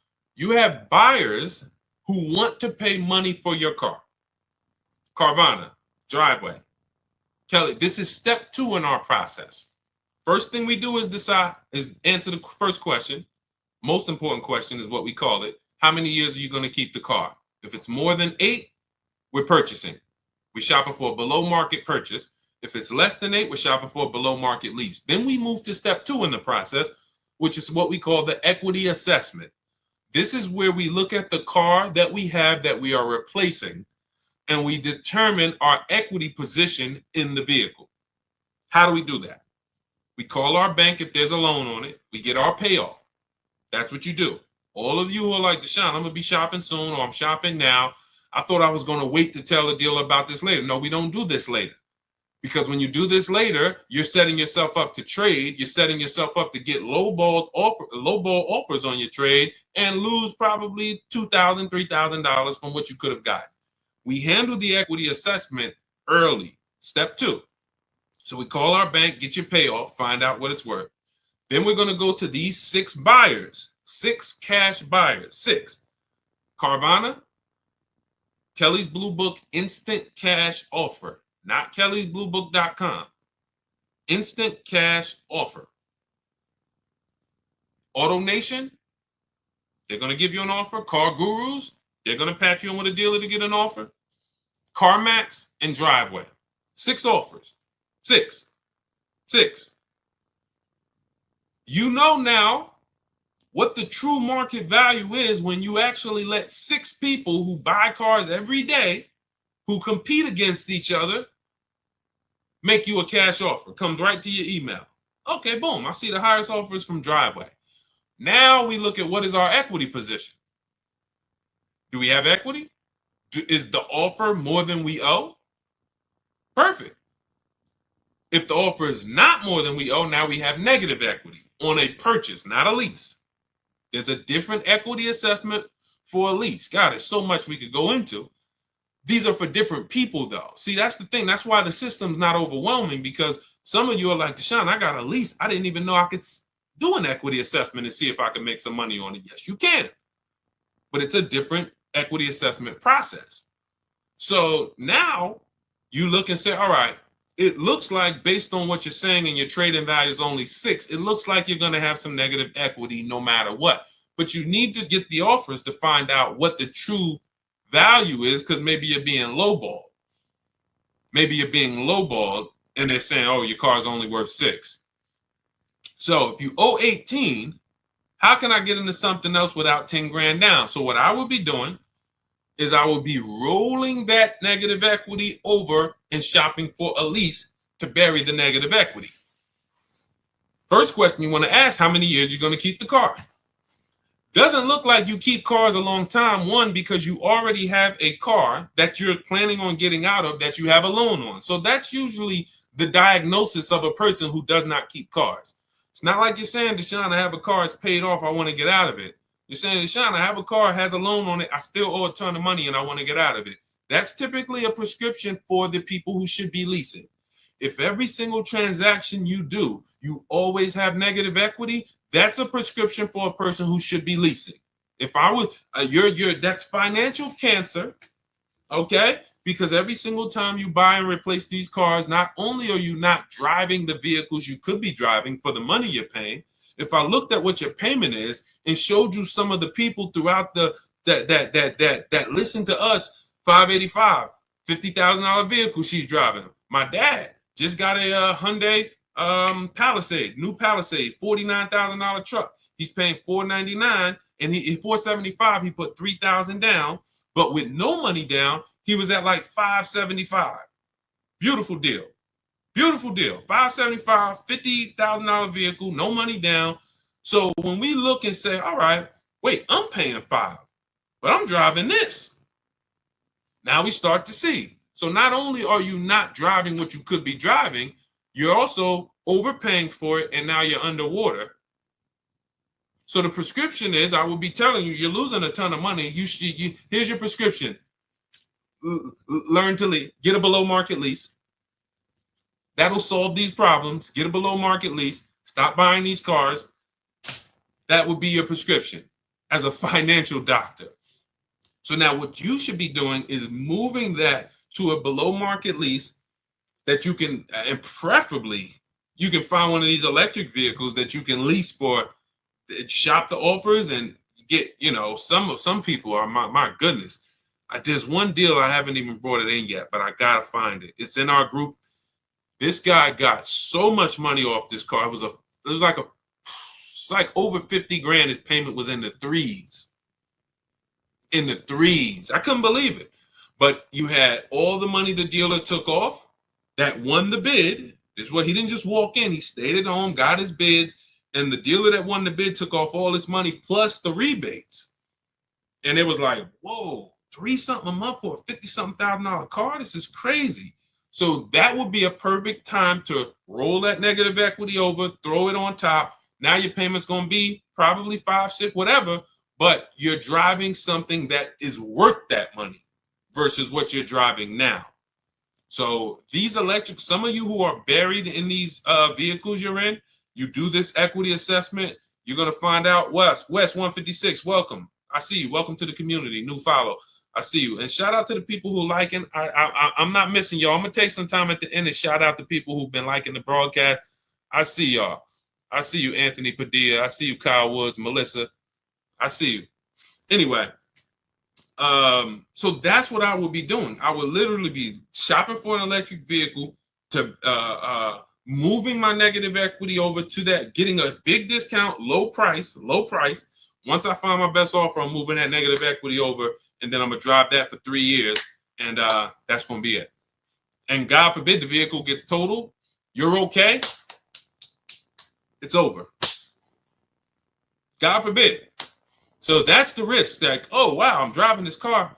God forbid I have an accident. If it's totaled, I'm out of it. Because leases, when we shop for leases, we always have gap insurance. Most leases include gap insurance, but we have a template that when we get our offers, we always tell them include gap insurance. So anyway, that's the plan that I will be rolling out. That's a great plan for all of you who are buried 10, 15, 20 grand in your vehicles. That's a great plan. Woo! Okay, now everything that I'm teaching is out of my digital book. There's nothing we've talked about in this broadcast that is not in Cars from Home, 7 Steps to Saving Time, Money, and Avoiding Dealerships. So you can get the entire blueprint. That's below market leases, purchases, negative equity, bad credits in there, high mileage driving strategies in there. 7 steps. No matter who you are, the plan is 7 steps. So you can get a copy. It's normally $97. It's 5-star rated. You can Google it. You can see on Goodreads. Thank you to everyone who's reviewed the book, rated it. But you can get a copy for 75% off as part of our welcome offer. That is, it's only for 30 minutes. You'll get it for $24 if you get to my TikTok bio, Instagram bio, the YouTube comments, or the Facebook comments. Click that link. That'll activate your 75% off. That is the ultimate do-it-yourself blueprint. Everything's in there, 7 steps. Now, for those of you who want to be a part of the community, you have a different learning style. You prefer, Deshone, instead of reading, break this down into short videos, 3 to 5 minute videos with action steps. That's our done with you. And you have our, this includes our private Facebook group where you can ask questions, not just from me, but to 1,600 people that came before you in the last 3 years. Who, you see Sheree earlier has gotten 4 cars using this system, 2 used cars, 2 leases. So we have a community of people who have learned and mastered the Cars from Home system, and you will too. And then we do coaching calls twice a month. So if you have questions, you could jump on with me personally. So those of you who want to see if you qualify for that, click those same links in my TikTok bio, Instagram bio, Facebook comments, or YouTube comments, but you're going to click shop with you, see if you qualify for that. Okay, but either way, get in where you fit in. All right. Ooh, we got a lot more left over. Man, I see we never could get to all the questions. I see we're right around the hour mark. You know what? Let's wrap there. We did a lot.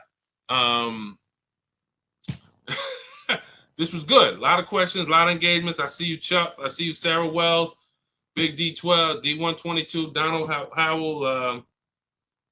Do you have still Calvin, my man on Instagram? I wanted to just hit you. He said, do you have anything for people who already bought a car and want to refinance? I mean, you can do this online. Type in, refinance car loan online, get multiple offers, your credit union, banks. It's not even just a matter about waiting for your credit to improve. Sometimes you didn't get the best offer you could have gotten when you got the car.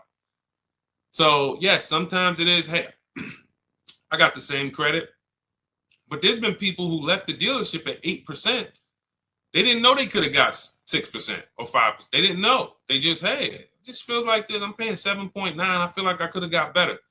You go to online, refinance car loan online. Give them your information and see if you can get a better car loan. That is something I will be doing on a regular basis, every 6 months, 12 months. Ultimately, you want to do this with people with a soft pull. So specifically look for soft pulls. If you're going to do it on a regular basis, specifically look for soft pulls. You don't want to be, doing these hard pulls every 6 to 12 months at all. Okay. And listen, we do plan on inventing that, because there should be a way to actually just easily have multiple offers submitted to you for banks. But it's, unfortunately, these systems don't exist. We do these things manual. In my book and in our course, we have something called the bank bidding war, where after we find our best deal on a car, we now are going to shop all our banks and credit unions to see the best offer. And then we're going to let the dealership see if they can beat it. So as long as you let multiple people access your credit in a small period, a small window, 14 to 45 days is what they say. If you type in rate shopping, car loan rate shopping, you'll see that Experian wrote a blog post about this, the rate shopping window, where they allow you to have multiple people run your credit with a hard pull. And at the end of that period, it will have the same weight on your score as one hard pull. So if one hard pull would have dropped your score 10 points, 20 hard pulls will drop it the same 10 points if you're shopping correctly. That doesn't mean we're going into dealers letting, hey, run my credit, then go to another dealer, run my credit. This is you manually letting banks see and make you an offer. That is the due diligent. That's the diligent thing to do. But yeah, that's, just shop and see. In your case, shop and see, soft pull, refinance quotes, and see what you come up with. Okay. Thank you, Chucks. Appreciate you. Thanks to everybody who tapped in. Hollywood Smiley, Liam. All great questions today. We will be back. For everybody who got the book, enjoy it, use it.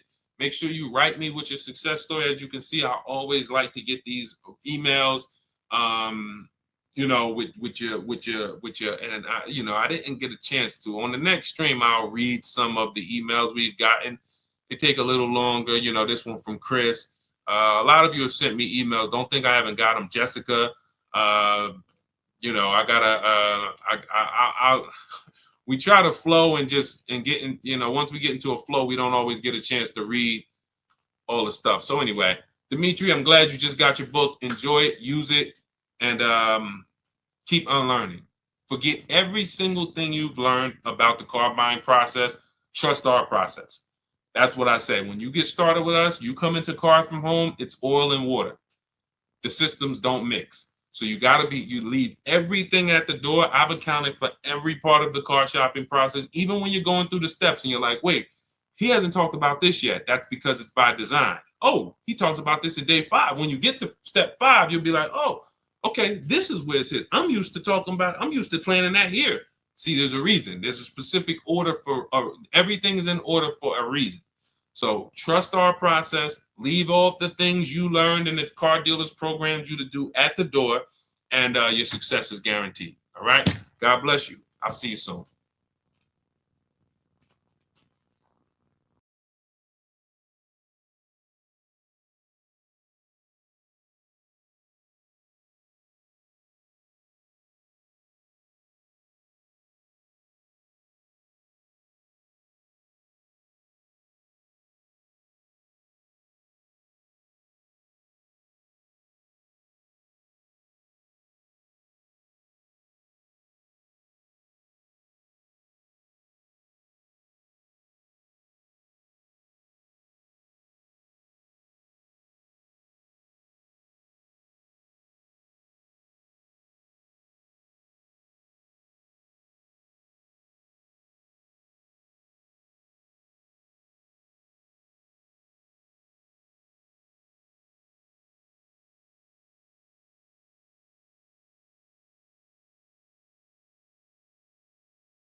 Fast. Welcome to Car Shopping Questions and Answers. If you've never been on a stream with me before, my name is Deshone. I'm publicly known as Deshone, the Auto Advisor.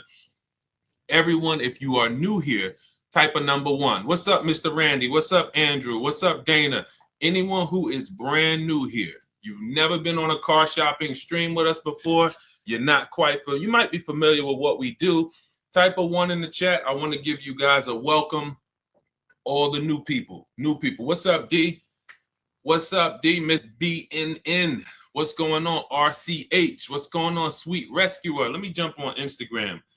We are live on Instagram, YouTube, TikTok, and Facebook. Let me jump over to Instagram so I can make sure that I am seeing my people over here. What's up, Miss BNN? Welcome, new people. MDC, I see you. GTO. Is that the GTO Pontiac? Are you a car guy? Let me know. What you got GTO in your name? Everybody who is new, type of number 1. Jingle, welcome. Daniel, welcome. Scott Biggs, welcome. Anthony Byron, welcome. Welcome. Let's go. I like to know the new people. Now, if you've been here before, I want you to type welcome. Type welcome if you've been here before. If you're familiar with what we do here is we are the place to make sure you get the best deal on cars, new cars, used cars, leases. Does not matter. That is what we do here. Welcome. So when you guys see the welcome from the people, that's the regulars. These are the people who tap in. What's up? Good to see you, Epic. Good to see you, Kenneth Newby. Good to see you, Mr. GG. When you see the welcome, this is our community welcoming you here. What we do here is very unique. If you tap in, we'll be on for about an hour.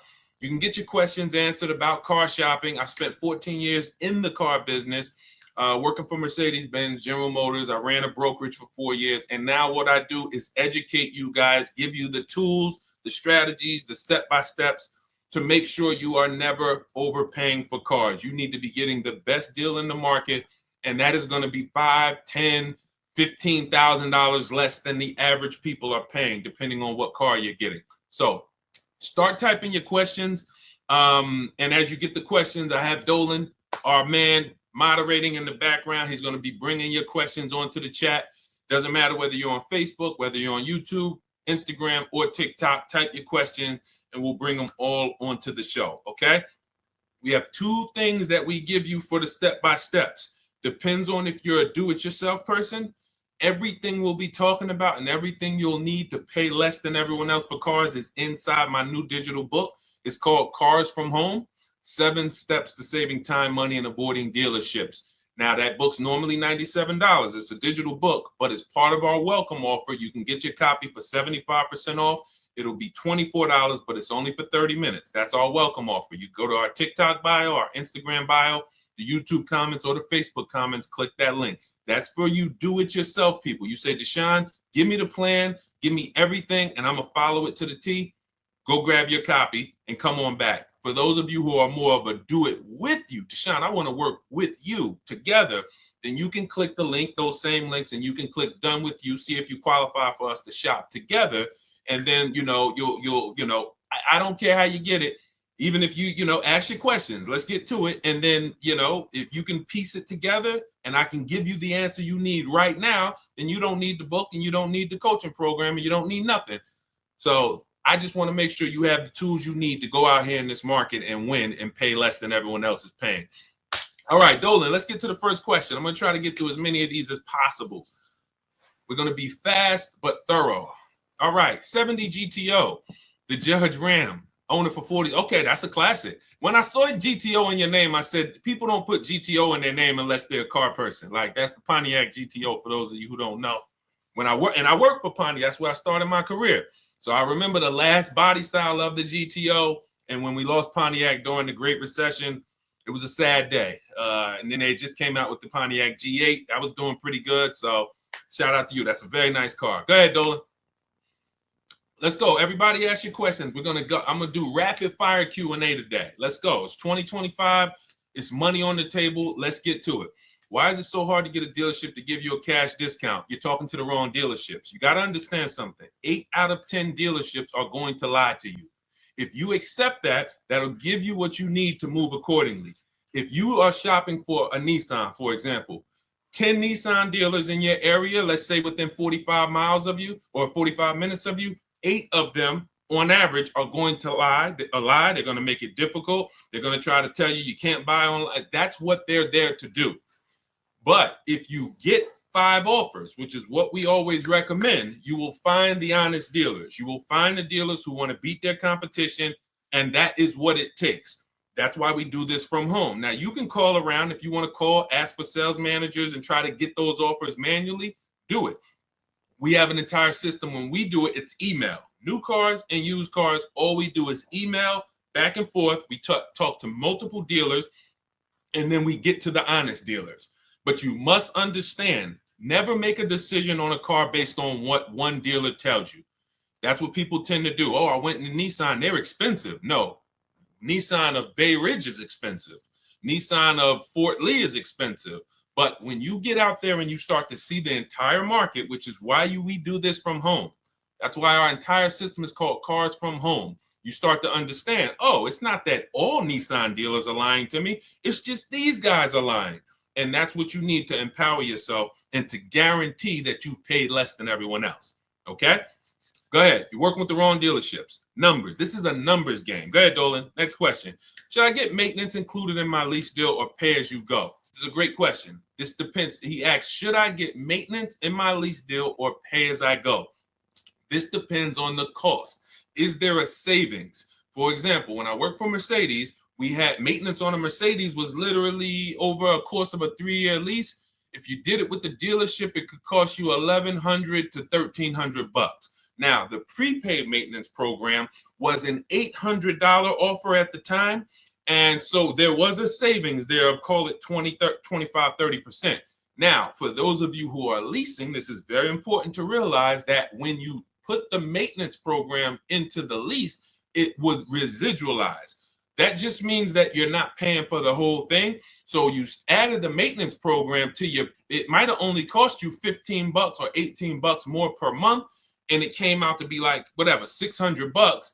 But the question between, and this is the same thing with extended warranties. Who wants to know about extended warranties? Deshone, should we get extended warranties? Type of one if that's been a question in your mind.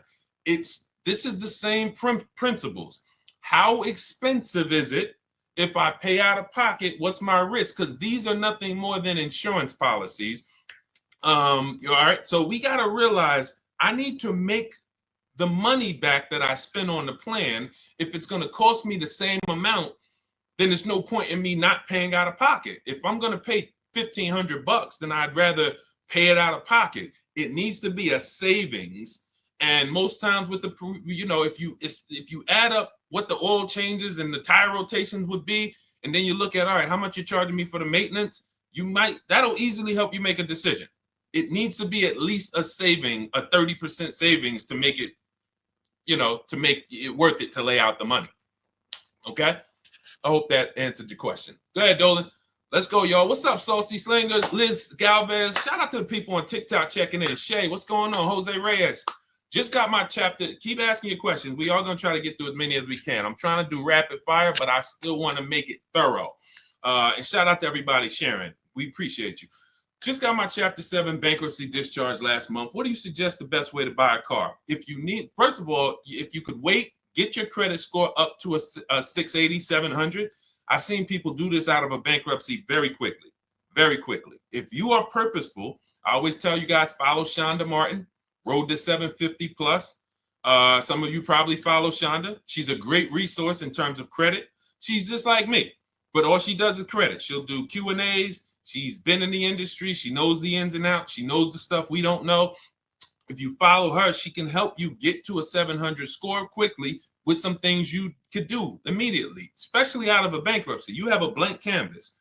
But I would wait, if you can, until you are in that 680, 700 category, because that's going to help you qualify for a lot better programs and move in a lot better way. Now, if you can't, then I would tell you to get an inexpensive car, point A to point B. Don't make a long-term decision and your credit's going to be great next year. It'd be a shame to make a long-term decision right now and you're going to pay high interest. You go out and you get a $20,000 car, 20% interest rate, 5-6 year loan, and a year from now, your credit's going to be better, and then you would have been able to lay out a whole different deal. So I would tell you, get an inexpensive car, point A to point B, get your credit up, and then make a power move. So are you willing to you got to be willing to sacrifice so that you can make a power move later. People are not going to understand. Oh, man, you're driving that old car. Yeah, God, you could afford, why don't you treat yourself? You could afford a better car than that. They don't realize I'm operating with a plan. And then when you pull up, because some of the rule we teach is you shouldn't be buying cars if you're not keeping them 8 years. I'm going to show you some people in these lease deals. And first of all, the discounts we're still getting are incredible. But some of these lease deals are just getting, and like, we're driving cars for cents on the dollar. So if you're not keeping your cars 8 years, you should be leasing. You might not qualify for a lease right now.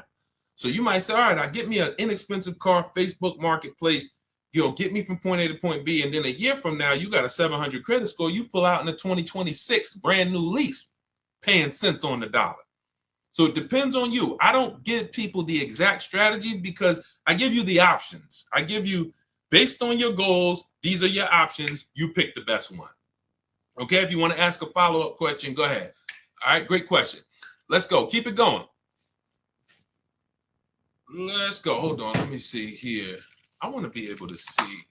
Hold on 1 second, Dola. I just want to be able to see everybody on Facebook, Instagram. It's 20. I can't see you guys on Facebook, but on Instagram, but I want to be able to see you guys on Facebook. Hold on. My truck got repo. How can I get it off my credit? That's a question for Shonda. I don't do credit, y'all. I'm gonna tell you why. Credit is its own expertise. See, if people didn't do cars, a lot of you wouldn't be in trouble. A lot of you wouldn't have bad information about leasing. But because people start thinking, well, I teach people about investing in stocks and mutual funds, you know what, I think I can teach people about cars, and they're leading you astray. They're giving you horrible advice because they don't actually understand the multiple ways to acquire a car. That's why I stay in my lane. I wish they would stay in their lane. Shonda teaches credit. Road to 750 plus. That's a question. Getting something off your credit, that's a question for a credit specialist. Okay? Go follow Shonda and go and implement what she teaches. It's Shonda Martin, DJ King. Shonda Martin. She's all over. She's on every platform. And you can type in Road to 750 plus. I'm sure there's some people on here that could co-sign how great Shonda is as a resource. Okay, go ahead, Dolan. Shoot the next one up. Okay, what is your opinion is the best large SUV in 2018 and up range to buy? There's a lot of them. We're not giving ourselves enough time to shop and consider what we want. If I was looking for a pre-owned car, I'm going to look at a car, find something on the road that I like. I'm going to look at competitors, and then I'm going to just do our, our system is a 7-step shopping system, 7 steps. First step is the most important question. How many years are you keeping the car? That's going to help you determine should I buy or lease it. Second step is equity assessment. So we don't trade cars here. That's a curse word. We sell our cars on the market to cash buyers, big companies, Driveway, Vroom out of business, Carvana, a local dealer. We have 6, anybody wants to know how do we do this equity assessment to not trade our cars? You could ask that question, but that's step 2. Step 3 is where we structure our deal and we budget based on a deal. How much would a good lease deal be on this car? How much can I actually spend on this next vehicle, including my taxes and fees, so I don't get surprised when I budgeted $500 a month or when I budgeted $30,000, but I forgot, the taxes and the fees and all of that. So we do this. We have a very simple calculator in my book and in our course where we give you this stuff. These are tools we created. And then step 4 is very important. It's called shopping, not buying. That's the step we're not spending enough time on. Looking at the market. There's 40 some odd manufacturers out here. They're making better technology, or they're trying to make better cars, better technology, nicer looking vehicles. We deserve to look at them. You're about to spend 5 figures, most of you, on a vehicle. You should be looking at the market, seeing what everyone's trying to sell me. And so I would pick a vehicle and then come up with some competitors. But in step 4, what we do is, it's very important. This is where you will get in trouble if you don't do this. It takes 5 minutes. You're going to every vehicle you're looking at, go to Google, and you are going to type in the year, make, and model, longevity. What that's going to do is show you what the data says about this vehicle in the long run.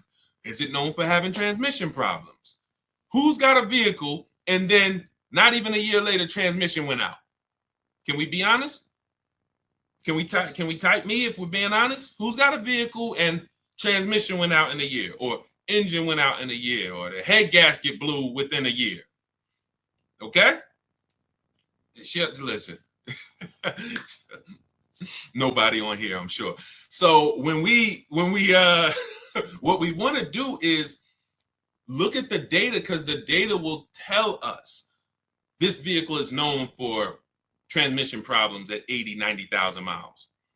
And then if you're looking at a used one and it has 75,000 miles, you could pretty much assume, all right, there's a chance that we're going to have some transmission issues with this vehicle. We need to look at the data. That's going to, thank you, OW.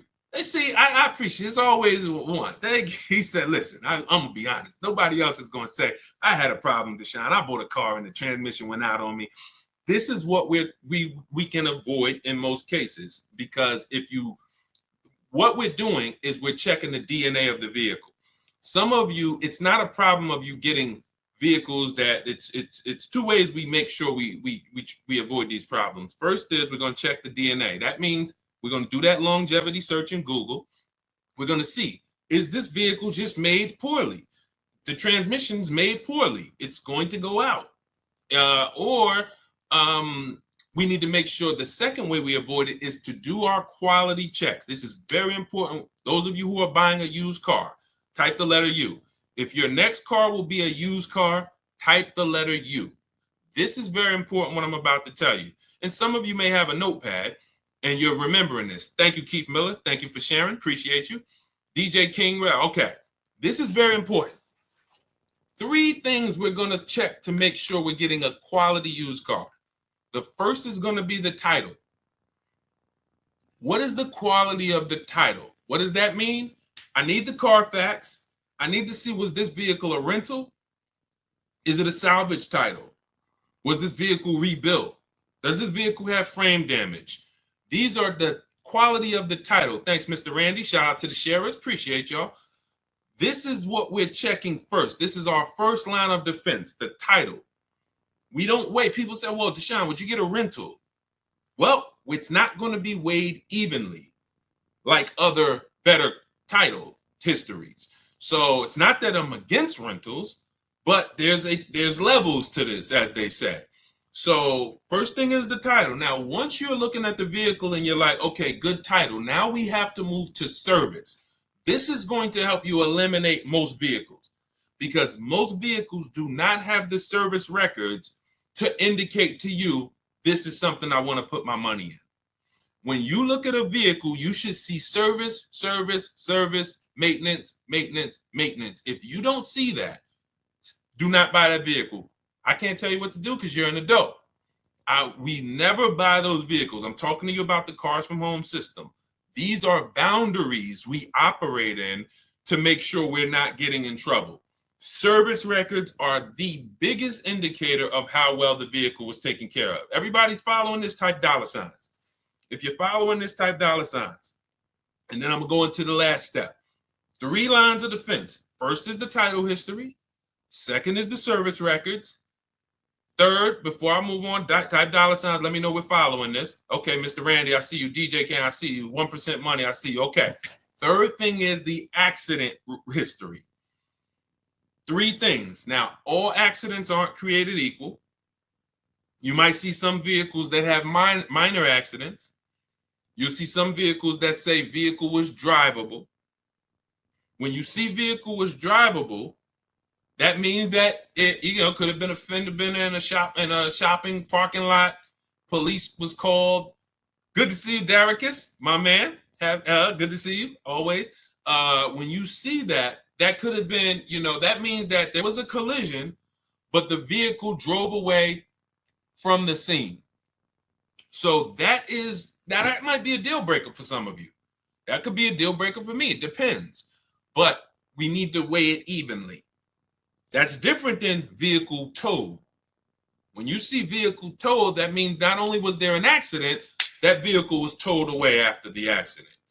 Airbags deployed, that's usually going to lead to a total loss, but these are things that you want to look at. So quality of the title first, service record second, accident history third. That's how we are avoiding problem vehicles. And you do that in combination with the Google search that I told you to do, where we're typing in the year, make, and model of every vehicle. If I'm looking at a 2017 Kia Optima, I'm typing in 2017 Kia Optima longevity. And here's the second search, 2017 Kia Optima reliability. Because reliability is going to tell us what the data says the first 3 years. What are owners saying about the vehicle the first 3 years? And you just skim those pages, skim those articles, look for any red flags, look for any, hey, this vehicle is rated lower than average reliability. This vehicle is rated, to have electric problems. These are the things that help us avoid what I used to see all when I was at Mercedes. We had a Range Rover dealer we had a Range Rover dealer next door. And people was, getting these brand new Range Rovers, and every 90 days, 4 months, they were in the shop. Every 90 days. And if they just did these simple things, these things take 5-10 minutes to do, they would have known, okay, I'm not getting this Range Rover. The data does. But you know who they were asking? Their neighbors. Hey, how you like that Range Rover, Mark? Oh, man, I love it. You should go get one. That's what they're asking. We cannot ask our neighbors. We ask the data. All right, great question. Keith Miller, let's go. Go ahead to the next one, Dolan. JR4L, let's go. It's 2025. By the way, all of you who are like, Deshone, this is a lot of information so far. Listen, I'm not going to remember this. Everything that I'm teaching on this stream is out of my new digital book. It's called Cars from Home, 7 Steps to Saving Time, Money, and Avoiding Dealerships. You can Google it.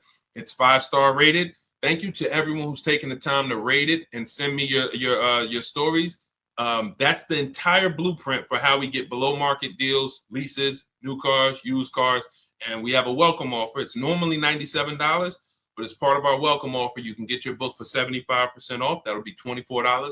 Head to my TikTok bio, our Instagram bio, the YouTube comments, or the Facebook comments, but it's only for 30 minutes. Once it's 30 minutes expires, it's the normal price, and it's worth every penny. That book will save you more. Listen, let me just show you, give you an idea of the deals. When you look at a person who say they're getting deals, look, this is Jen. Now, some of you remember Jen because I've talked about Jen before, but the difference is this is her second deal.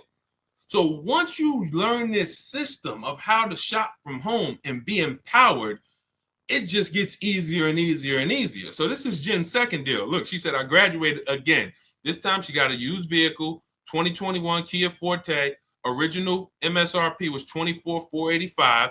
She got it for $17 out the door. So she probably ended up paying like $15 for it because $17 was out the door with taxes and everything. She's grateful for this program. Helped me navigate another deal. Start to finish on this deal was 3 days. Thank you, Jen. This is the empowerment I want for you. The confidence. I don't care if you're a woman, you're a single mom, you're an introvert, you're a grandmother. If you can use a computer, you can do the Cars from Home system, and you can come out of this programming that they have everybody doing with oh, I need a car. Let me just go right into the dealership, into the den of lions, and try to negotiate a deal. That's just not. You're not going to get a below market deal that way, and you're not going to have an empowered process. What do I mean by that? A guarantee that you got the best deal in the market. So that's what Cars from Home will teach you. For those of you who are like Deshone, I'm more of a do it with you. The way we could do this together. That's our Cars from Home Done With You program. You can click the link in our bios and in the comments, see if you qualify for that. If you do, then I love to shop with you. We can do this together. We have, when you see people who are posting these pictures and everything, they're in our groups. And, we do coaching calls twice a month. But again, get in where you fit in. Let's keep the questions going. Go ahead, Dolan, shoot that next one up. All right, let me take a sip of water. Let's go. Chemo Thomas, good to see you. Jeremiah, shout out to people checking in on TikTok. We are live on Facebook, Instagram, YouTube, and TikTok. So, but I can see people on TikTok. I got to get away. Dolan, we got to figure this out. I need to be able to see the people on Facebook and Instagram. I want to be shouting them out too. We use another device on TikTok. That's why I can see everybody. Clinton Harmon. I can see Armando. I can see Chemo. I can see Bo. Don't think I wouldn't be shouting y'all out too. Now, if you ask a question, then of course Dolan will bring you up and you get your questions answered. What do you think about an aftermarket warranty at CarMax versus the manufacturer? So an aftermarket warranty. The person asked, what do we think about aftermarket warranties on CarMax versus the manufacturer? So CarMax, when you hear any dealer say we have a warranty, it is limited. Be it CarMax, AutoNation, what that is giving you is if you deal with us, we can support the warranty. As long as there is a dealership that we own or a location we own nearby, you're good. It's not like you have a Honda, your warranty is good anywhere in the USA. You could be in California, Oklahoma, Florida. Find the Honda dealer, you're covered because Honda USA is covering it. So we got to weigh those two things differently. If we're buying locally or we're buying from somewhere where we know there's some of these places, let's say CarMax says, okay, we'll give you the CarMax warranty for $1,500 and that'll cover such and such. First things first, here's the biggest thing. Write this down. Find out what's covered. That's the big thing. You know what the next big thing is? What's not covered. Because who's had an example? And listen, we're an honest community here. The people who look, it might sound like Dag, man, it seemed like when I get on this stream, Deshone, I'm like I'm doing everything wrong. Yes, that's true, because you haven't been on the inside. I've been a car dealer, car salesman. I've had my own brokerage. I've been in the industry since 2006. So the way I'm talking is to make you an insider. It's corporate greed, and I'm giving you the things you need so that you can see the smoke and mirrors now. So it's going to sound like, oh man, I'm doing everything wrong. But the empowerment is now we know what not to do. Now we know what not to do. So who's had an example of buying a warranty and then going to use the warranty and finding out that what they wanted to use it for was not covered? Type ouch. Type of ouch. You know what the pastors say, if you can't say amen, say ouch. This is why when we get these warranties, we have to ask clearly what is covered. I see you. It's no username, it's just a bunch of numbers, but I see you. Thanks for being honest. We want to ask what's covered, what's not covered.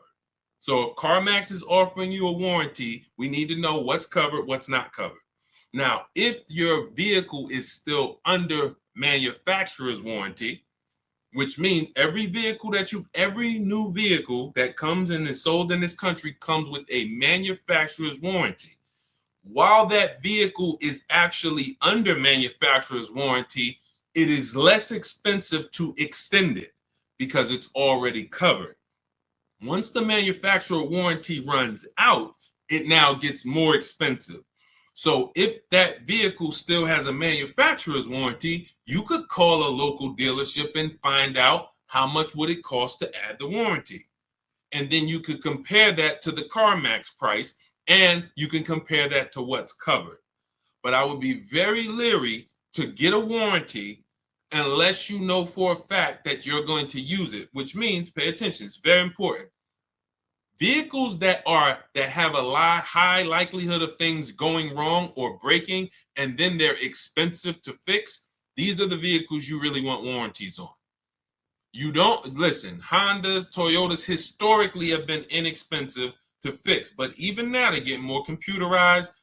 You want to make sure that the cost of the warranty is going to be something that you get money out of. I'm not going to pay $3,000 for a warranty when, let's say, if two things break on the car, it might only cost me $2,000. Now I done lost. You have to, when you get a warranty, it's like, I know that if one thing breaks on this car, that could cover the whole warranty. These are Mercedes. These are your BMWs. These are Cadillac. Vehicles that have the parts are expensive, the labor is expensive.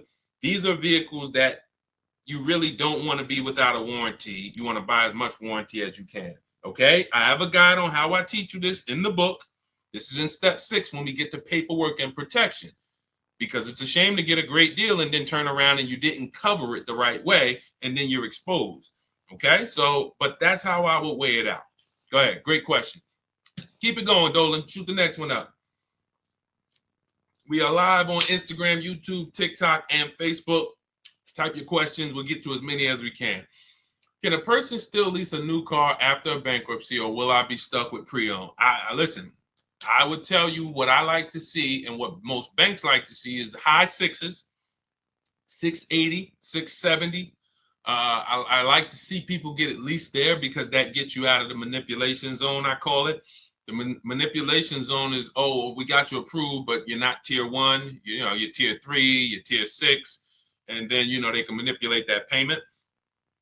And we have ways to protect against that. That's why we always have multiple offers. So I'll give you an example. I got an Infiniti. I leased an Infiniti truck middle of November, my wife's birthday. So when I leased that, I got it for $1,200 out of pocket, $499 a month. It's a $54,000 vehicle.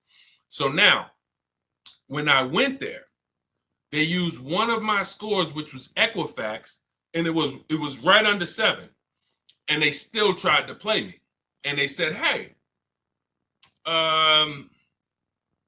we didn't get you approved tier 1. I said, okay, first of all, this is something we always do online. Sometimes I break my own rules and I pay the price. again, the rules that we create are no respect of persons. They don't care that it's Deshone. I would normally never leave my house until I make sure, hey, approval's good. Let's go. But this dealership was taking a shot at me. The finance manager was taking a shot at me. Now, what I know is tier 1 and 2 in that particular vehicle is the same approval. He didn't know. I don't go in and broadcast. Hey, I don't want people to know that I'm Deshone, the auto advisor. Like, that is like the last thing I want people to know when I'm getting a car. So I'm just like, okay, cool. But I have backup offers. And that's what you always have when you're in that manipulation zone. And even with high sixes, you can have a 690 score. Somebody wants to take a shot at you. They're going to take a shot at you. And how we protect that is always having backup offers. And we say, okay, well, if that's the case, then actually I'm gonna go with my second offer. Is there anything else you can do before I move on? And most times that's when they'll say, oh, okay, well, we talked to the bank, you're good, no problem. That's the way it works. And again, if I wasn't in the business, if I didn't sit in that seat, I wouldn't be able to coach you guys and give you the tools necessary. So this is why I like to see people get to the high sixes at least before you start to pursue a lease, because once that's going to qualify you for most programs. Yeah, I'm not saying you can go out and lease a Benz the first time. Usually Benz doesn't want to be your first lease, but Hondas, Toyotas, Fords, most vehicles are going to be, you're going to be just fine there. So get your credit up to and if you need a car right now and you have to buy it, I'd buy an inexpensive car. I would get a very inexpensive car. If my goal was to lease, I would be looking at something on Facebook Marketplace, a couple $1,000s, get that car, drive it for a couple months, keep my bills down, get my credit up to close to 700 or more, because that's simple to do when you have a bankruptcy. You got a literally you got a blank slate. I've seen people get one credit card or two credit cards, and in less than a year, they're at a 700 score. So you can literally be setting yourself up for success in leasing a brand new vehicle in less than a year if you follow a nice plan. Okay. But if you want it all, then yay. Some people go out, hey, I don't care.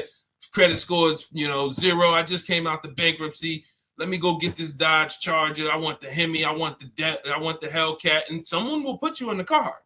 So it's not that, oh, Deshone, you told me I couldn't get a car. No, I'd never tell you that. Someone will put you in a car. But when you come and you talk to us about that deal and you show us your paperwork, we're going to look at you and say, hey, this was a horrible mistake, horrible, that you can't get out of now. So that's why we like to prepare, come up with a plan, and then execute that plan. Okay, there are strategies. I have a whole bad credit strategy in my book. I have a bad credit plan B. So for those of you who are like, Deshone, is there something in there for bad credit? Not only that, high mileage drivers, you guys need special strategies. You're driving over 18,000 miles. That's all in the book, Cars from Home. It's a digital book, so it'll be in your inbox by the time you jump off this stream. It'll be in your inbox. You'll have the blueprint for everything we talk about on here. Okay, and we have a welcome offer. Normally $97. You can get your book for $24. That's 75% off, only for 30 minutes. So head to my TikTok bio, my Instagram bio, click those links or the links in my Facebook and YouTube comments, get your 75% off. And then once you pay for your book, very important, screenshot that thank you page, because the book is on there. You can literally open that, save it to your computer, and then you have a support email. Just in case some of you type your email wrong, you can email my support team and make sure you get your book. All right. And for those of you who want to work with us personally, you want to see if you qualify for our Done With You shopping, where we shop together and you shop among our community. We have 2,000 people in our community. We have a private Facebook group. We have a coaching call twice a month. Then you can click those same links, but you're going to click the Done With You and see if you qualify for that. All right. Let's go, Dolan. Keep it going. Rib Slab, good to see you. Daniel Ridley, what's going on? Mrs. Onassis, good to see you. Peaceful Grace, good to see you. Killer Bees, Mr. Randy, thank you. Listen, Mr. Randy, it said you just became the number 8 member on the team. I don't know what that means, but I just want to let you know that. I appreciate it. You are the number 8 member on the team. And you got a number 1 gift badge. So, I mean, I appreciate it. I've extended my Mercedes warranty with Mercedes for years, 4 and 5. Will this be like the 3-year warranty? Hold on, let me read this again. I've extended my Mercedes warranty with Mercedes for years 4 and 5. Will this be like the 3-year warranty? I'm sorry, I don't understand the question. Could you rephrase it? Go ahead, Dolan, shoot another one up. All right, can you name good non-expensive cars to get? There's just too many. Come up with a budget, and then there's just too many cars for me to start naming inexpensive. You got to realize something. Let's all right. Here's what I give you. Let's look at what you pay for in a car. This is what's very important. All right. These are the 5 areas you pay for in a car. The more you stack these things, the more expensive your car is going to be. First thing is size. Size. The bigger the car, the more money it is. Shout out to everybody tapping the screen. If you're enjoying this, all you can do to support us is free. Just double tap the screen. That brings more people over here. Appreciate you. Listen, first thing is size. Never get a vehicle that is smaller than you need. This is very important. Not you want. I remember when I was at Mercedes, this story sticks out. Girl comes in, she had kids, and she needed a big truck, 3 rows. And then we ran the numbers on the big 3-row Mercedes, and she couldn't afford it. And then she said, well, what about the 2-row? And I said, wait, don't you need the 3-row with the kids? You said you needed all the room. She's like, yeah, I do. So if we would have gotten her in a 2-row vehicle, which some other people would, they would have never asked her, reminded her about her needs, and now she's driving around in a 2-row Mercedes vehicle that is too small, and she's going to eventually get out of it and lose a ton of money. So size, you don't compromise on. Next is amenities. These are your leather versus cloth. This is your sunroof. This is your navigation. This is your special features, your autonomous driving, amenities, big sunroofs. The more amenities, the more expensive. So see if it's a matter of keeping the price down, this is what you want to pay attention to. Let me get the smallest vehicle that covers my needs. Let me get the least amenities that cover my needs. Third thing is power. Power. You can have 3 vehicles in the same shell. One has a 4-cylinder turbo. One has a bi-turbo V6. One has a V8. The V8's the most expensive. You pay for power. Fourth thing you pay for is class. You can have vehicles that same size, same amenities, same power, but to go from Chevy to Acura, different class. To go from Acura to Mercedes, different class. So you're paying. So if it's a matter of keeping the numbers down, you're looking and saying, okay, what's the smallest vehicle that covers my needs, the least amount of amenities that cover my needs, the least amount of power that covers my needs, and the lowest class that covers my needs. Last thing is exclusivity. That's where you can have a very small vehicle with no amenities, but no one has it. It's very exclusive, limited production. It's going to be a ton of money. Or the opposite is true. You go with the biggest vehicle, most amenities, most power, most highest class, exclusivity, G65, G-Wagon, 65, AMG, $240,000 because it stacks everything. So that's the 5 categories of what we pay for in cars. That's where you start. Find cars that are in the smaller category and act accordingly. Okay? Man, if we could get a curriculum in school, I'd love to just get 12th grade. If I got 12th grade and we could build a curriculum for car shopping, I don't even give me 1 semester. Give me 1 semester. I'm sending people armed into the market that'll never get scammed. 1 semester is all I need. I don't need a year. Actually, the heck am I talking about? You give me a week with them. Give me 1 week. And that's our program. Cars from Home. Literally, when you go in, you'll see everything there. It's only probably 3 hours for each strategy. Leasing like a boss, buying a new car. It's only 3 hours of material. And you're like, wow, this is the 7 steps, all I need? I'm talking about a semester. I don't need no semester. Give me 3-4 hours, and this is what we do here. So, all right, go ahead. Keep it going, Dolan.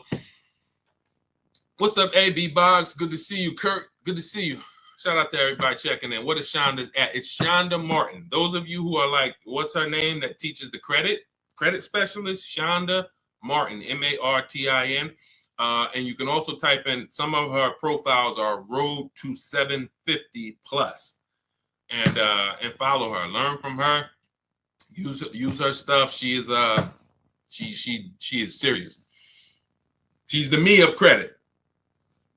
And I don't say that lightly about myself. I say that in humility.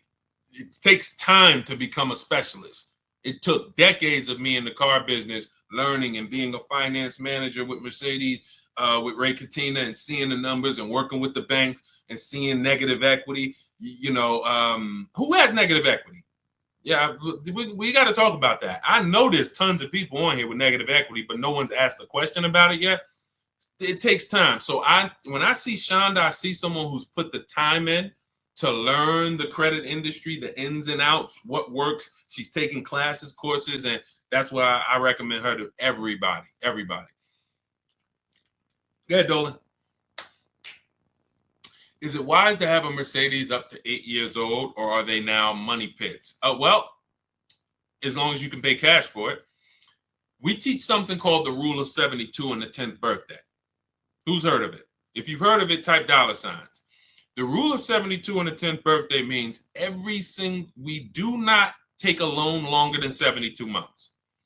That is the average loan in America now, and that's the cap. If you want to take an 84-month loan on a car, that's like a 40-year mortgage. And unfortunately, some dealers will talk you into taking an 84-month loan because you're not making them compete. So when you're not making them compete against their competition, what they're doing is now trying to say, all right, we want to make this much money selling you this car, and we're not going to take less than that. So instead of actually taking money off as a discount, we're going to show you a longer loan to see a lower monthly payment. And that's like, okay, here's your payment, miss. It's $6.99 a month for 72 months. Oh, well, that's too high. Okay. Instead of taking money off, they say, well, good news. If you take 84 months, your payment is now $525 a month. Oh, okay, I'll do that. You lost because they just stretched out your loan. You're going to pay more interest, and you're paying too long for a vehicle. And so that's the 72-month part. The other part is we don't take a loan. We don't want a car being paid on past its 10th birthday. When I was at Mercedes, I'd see people come out the service department, tears, not actually crying, but you could see that they were close to crying. I remember one guy, he had a blue ML, it was a GLE, might have been an ML. And he said the ML, the GLE used to be the ML. And he said, man, I just did brakes and tires on the truck. I did my service. And they were telling me if something broken on the truck that I need to fix. So the tires and brakes alone was like, I want to say like $3 to $4 grand, if I remember. Then the service itself was probably another 500. And then what they were telling him he needed to fix was like 2,000. Now, some of you might say, well, that's horrible. That's like $6,000 on a vehicle. If it's paid off, then that's okay, because I'm just going to put the money in, service the vehicle, and keep it for another 2, 3, 4 years. But if you have a payment, this is what I call the 4 expenses. Payment, insurance, gas, maintenance. I didn't used to add gas. Now we add gas. Depends on where the gas prices is, gas goes in there. Because literally for some of these vehicles, gas is $200-300 a month. So, but when something breaks, that is what had people coming out in tears, because I remember we would be in here and you just hear boom. We're in the showroom, boom. And at first I didn't know what it was. But then, Reggie, you know what I'm talking about. I didn't know what it was, but the more I worked in the dealerships, we got to know what it was. That's an auto ride or air ride suspension going out. You ever see a vehicle and it's like on the ground, or it's leaning like this, that's the air ride suspension. Boom, goes out. That's $5,000. That's $5,000. So people will come out in tears because they're like, yo, I just made my car payment and I got my insurance. See, you have to be ready for an import car or a luxury car. And a luxury car is for people who have big money. If you have the money, that means you can pay off the vehicle, which means when something goes wrong, all right, I got the cash. All I need to make sure I do is get a quality car that has a great service history and I pay a great price for it, but I can afford it.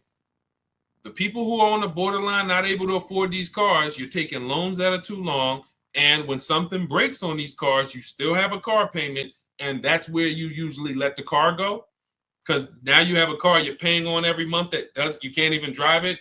This is what we call the repo recipe. Okay. So that's the philosophy on, shout out to everybody. I see you smoking with Matrix. Thank you so much. That's the philosophy on the boundaries. See, my job, besides giving you guys the strategies to pay the best prices on cars, is we have to have boundaries with the second most expensive purchase of our life, just like we have boundaries when we go buy a house. Does that make sense? Type $ if that makes perfect sense to some of you. There needs to be boundaries, things we don't cross. You know, if we don't have boundaries with houses, we say, hey, how much is that house? $600,000. Oh man, I can't afford that. Man, but hey, if you take a 50-year mortgage, here's the payment. Oh man, that's affordable. Okay, all right, let's do that. If you don't have boundaries, how many of you know you're going to take the 50-year mortgage? But most of us know we don't take a loan or a mortgage longer than 30. Because the car market hasn't been regulated, we have to create those boundaries for ourselves. And we make sure we don't cross them, or at least if we cross them, we need to know we're crossing them. Okay? I see you, Gabriel. I see you, Reggie. I see you, Mr. Randy. Shout out to the tapped in people. All right, go ahead. Let's keep it going. We got a couple more minutes. Let's go. For those of you who are like Deshone, I want everything you teach in one spot. That's my new digital book. It's called Cars from Home, 7 Steps to Saving Time, Money, and Avoiding Dealerships. It's 5-star rated. You can Google it. And we are about results. That is a 7-step system to below market used car deals, below market leases, below market new car deals. And it's going to guide you every step of the way. The first step is the most important question. Step 7 is delivery. So by the time you get to step 7, you are setting up your delivery or your pickup of your vehicle. And that is what it is. We have a welcome offer. The book's normally $97 and it's worth every penny. But for those of you who want who you can get to my bio, we have a welcome offer of 75% off. That's $24 in my TikTok bio, my Instagram bio, the YouTube comments or the Facebook comments. Click that link, activate your 75% off, and your book will be in your inbox by the time you hop off the stream. All right. Also, for those of you who would rather work together, you see some of the people that we share here. And you see some of their stories. I got to read some of these. Before we get off, I got to read it because we got a bunch of new people that have sent me pictures, and we got, a bunch of people that got cars in the last, month. So we got to, we'll go over this. But these are the things that, for those of you who are like, hey, this private Facebook group, that's our done with you. You don't, that's our done with you. The book is for people who do it yourself. I have A to Z in there. Deshone, give me the strategy. I will execute it. That is the book, Cars from Home. For those of you who want community and you want support, we do 2 coaching calls a month, and you want to be in our Facebook group where you could ask questions. You want to click those links and click Done With You. Shop with Deshone. And you do have to see if you qualify for that. But if you qualify, then we'll be shopping together. All right? Go ahead, Dolan. All right, it's already up. Nobody's giving away autos like the internet says they are. I don't care. I'm not the internet. Look, these are deals. Look. 2025 Yukon, they dropped the pricing down to about 70. BMW sold it to Carvana. Hold on. Look, original MSRP. Wait, hold on. We already talked about Jen. This is a 1.1% lease on a Nissan Murano Platinum 585, $50,000 vehicle. That's tons of discounts. I know when I got my Infiniti when I got it in November, I got $8,000 off. We could go Milligan. Look, Milligan, $79,000 Mercedes EQE 350. Look, 2024, $79,000. Look at the discount, $20,300 off with all the rebates and the discounts. Unfortunately, you just don't know how to shop. And if you can see that, you shouldn't know how. You're the public. You are the public trying to do battle with an industry. I'm somebody who I'm in the industry. And people call me all around Jersey. People know me before anybody on the internet ever knew me. People in Jersey knew me. Call Deshone, family members, friends. They still call me and say, "Hey, Deshone, I know you're teaching and all of that. I know you got the book, but hey, you know you're the person I call." We accept nothing less than big discounts and below market deals. So it's just what you know. If you had a leak in your bathroom, it might seem like, oh God, there's water everywhere. I don't know what to do. No one in my house can fix this. You call in an expert and hey, 3 minutes. Heck, man, how'd you fix that so quick? I'm an expert and I can teach you. So in our case, we teach. That's why I love sharing other people. Every one of you might probably say, Deshone, obviously you can get great car deals. You've been in the car business. The reason why I show people like Milligan and people like Raphael, look, $46,000 vehicle, $549 a month lease. Probably got 8-10 grand off to get to that payment because they're you. They were just like you, watching me, said, hey, this guy sounds like I could trust him. I'm going to give this a shot. And they did the work. They learned the system. Look, India, 2024 Hyundai Elantra Limited, $29,000 vehicle, $365 a month, no money down. These are huge discounts to get to these payments. Whether you're buying or leasing, you cannot get to a great payment on a lease without big discounts. And why is it so easy? Because we employ competition. It's simple. You're used to negotiating with one dealer, maybe two. NADA told us that. NADA told us as car salesmen, these are the statistics, car salesmen, just so you know, your average customer is only going to shop 2 dealers.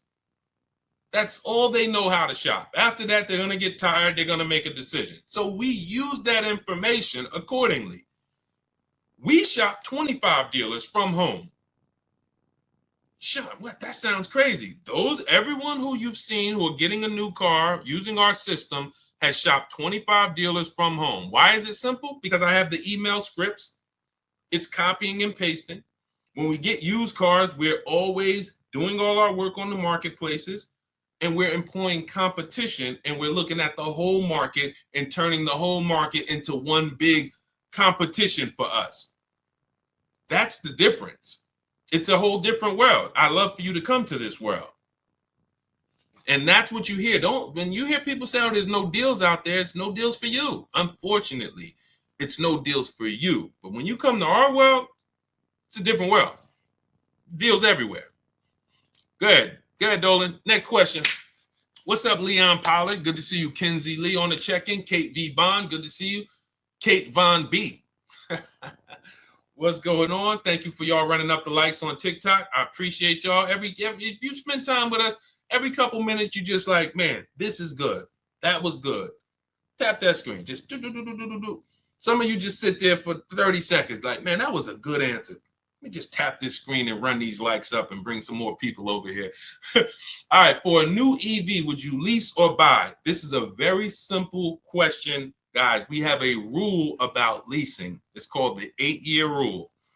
In my book, in everything I teach, you hear me talk about the most important question. This is it. How many years are you going to keep the next car? If it's not 8, definitely not, oh, I might keep it 8. It needs to be 8 or more. Then you purchase. Because the depreciation is going to eat you alive. It's going to eat you alive in the short term. You buy a car, and cash buyers, you know this better than anyone. Because you're not, unfortunately, payment buyers, They manipulate the payment and you don't really see what you're paying. Unless you're really savvy and you just ask for the price of the car and then you match the payments yourself to see. But most people, they're not. They go in, give me the $500 a month, we got a deal. That is a recipe for a big commission because these things can be manipulated. So in the short term of a purchase, the depreciation is going to ruin you. You buy a car for 40, you come back, it's worth it. Let's just take, since you asked the question about the electric vehicles, let's just take the example of what we've experienced in the last 6 months. The value of electric vehicles have fallen through the ground. It's literally people were buying electric vehicles for 60,000 and then in a couple, literally 2 years later, they were worth 30. Horrible depreciation. How could we have avoided this? Shopping for a below market lease. Shopping for a below market lease. Short term, I'm not going to worry about the depreciation because I'm going to shop my offers. I'm going to get the lowest price on the lease. We always get at least 5 offers. Our system teaches you how to do that. You need to get at least 5 offers, whether you do it my way or your way. If you want to call around, talk to enough dealerships, you could ask for the sales manager and try to cut through the BS and get 5 offers. You're going to see how different they are. You're going to see how different the offers are. And once you see how different the offers are, it's going to prove to you, this is why I need to be shopping multiple offers. So once you do that, you get your 5 offers and you'll see that's my lease deal. That's going to be my below market lease. If I'm purchasing though, I'm planning on keeping this vehicle for the long run, long haul, 8 or more years. And I'm not worried about depreciation. Who has a vehicle they've had for at least 8 years? Type me. Matter of fact, how many years have you had it? Let us know. Let us know. Let's get engaged, chat. Get engaged. C. Parker, hello. Hey, great car buying advice. Guess what? You can teach your info to older students in schools. Listen, I love to. Who has a car? Let us know how many years you've had the car outside. If you've had a car longer than 8 years, type the number of years that you've had that car. We're seeing people keep cars less and less. So, I mean, I don't even know if there's many people on here who've kept a car longer than 8 years. All right, I see one user 608987. I can't see my Instagram people. I'm sorry. Tomorrow I'm gonna have my device set up where I can see my Instagram. We bring your questions on, but okay, Paulie, I have a 2013 ES. Okay, this is the stuff where you don't have to worry about the depreciation. The longer you keep a car, the less you're concerned with the depreciation of it because you've gotten your money out of it. But when I was in the dealership, I can't tell you how many times, and some of you're guilty of this. I'm trying to get you out of this right now. I would be in the dealership, somebody walks by and they're like, hey, is that the brand new one?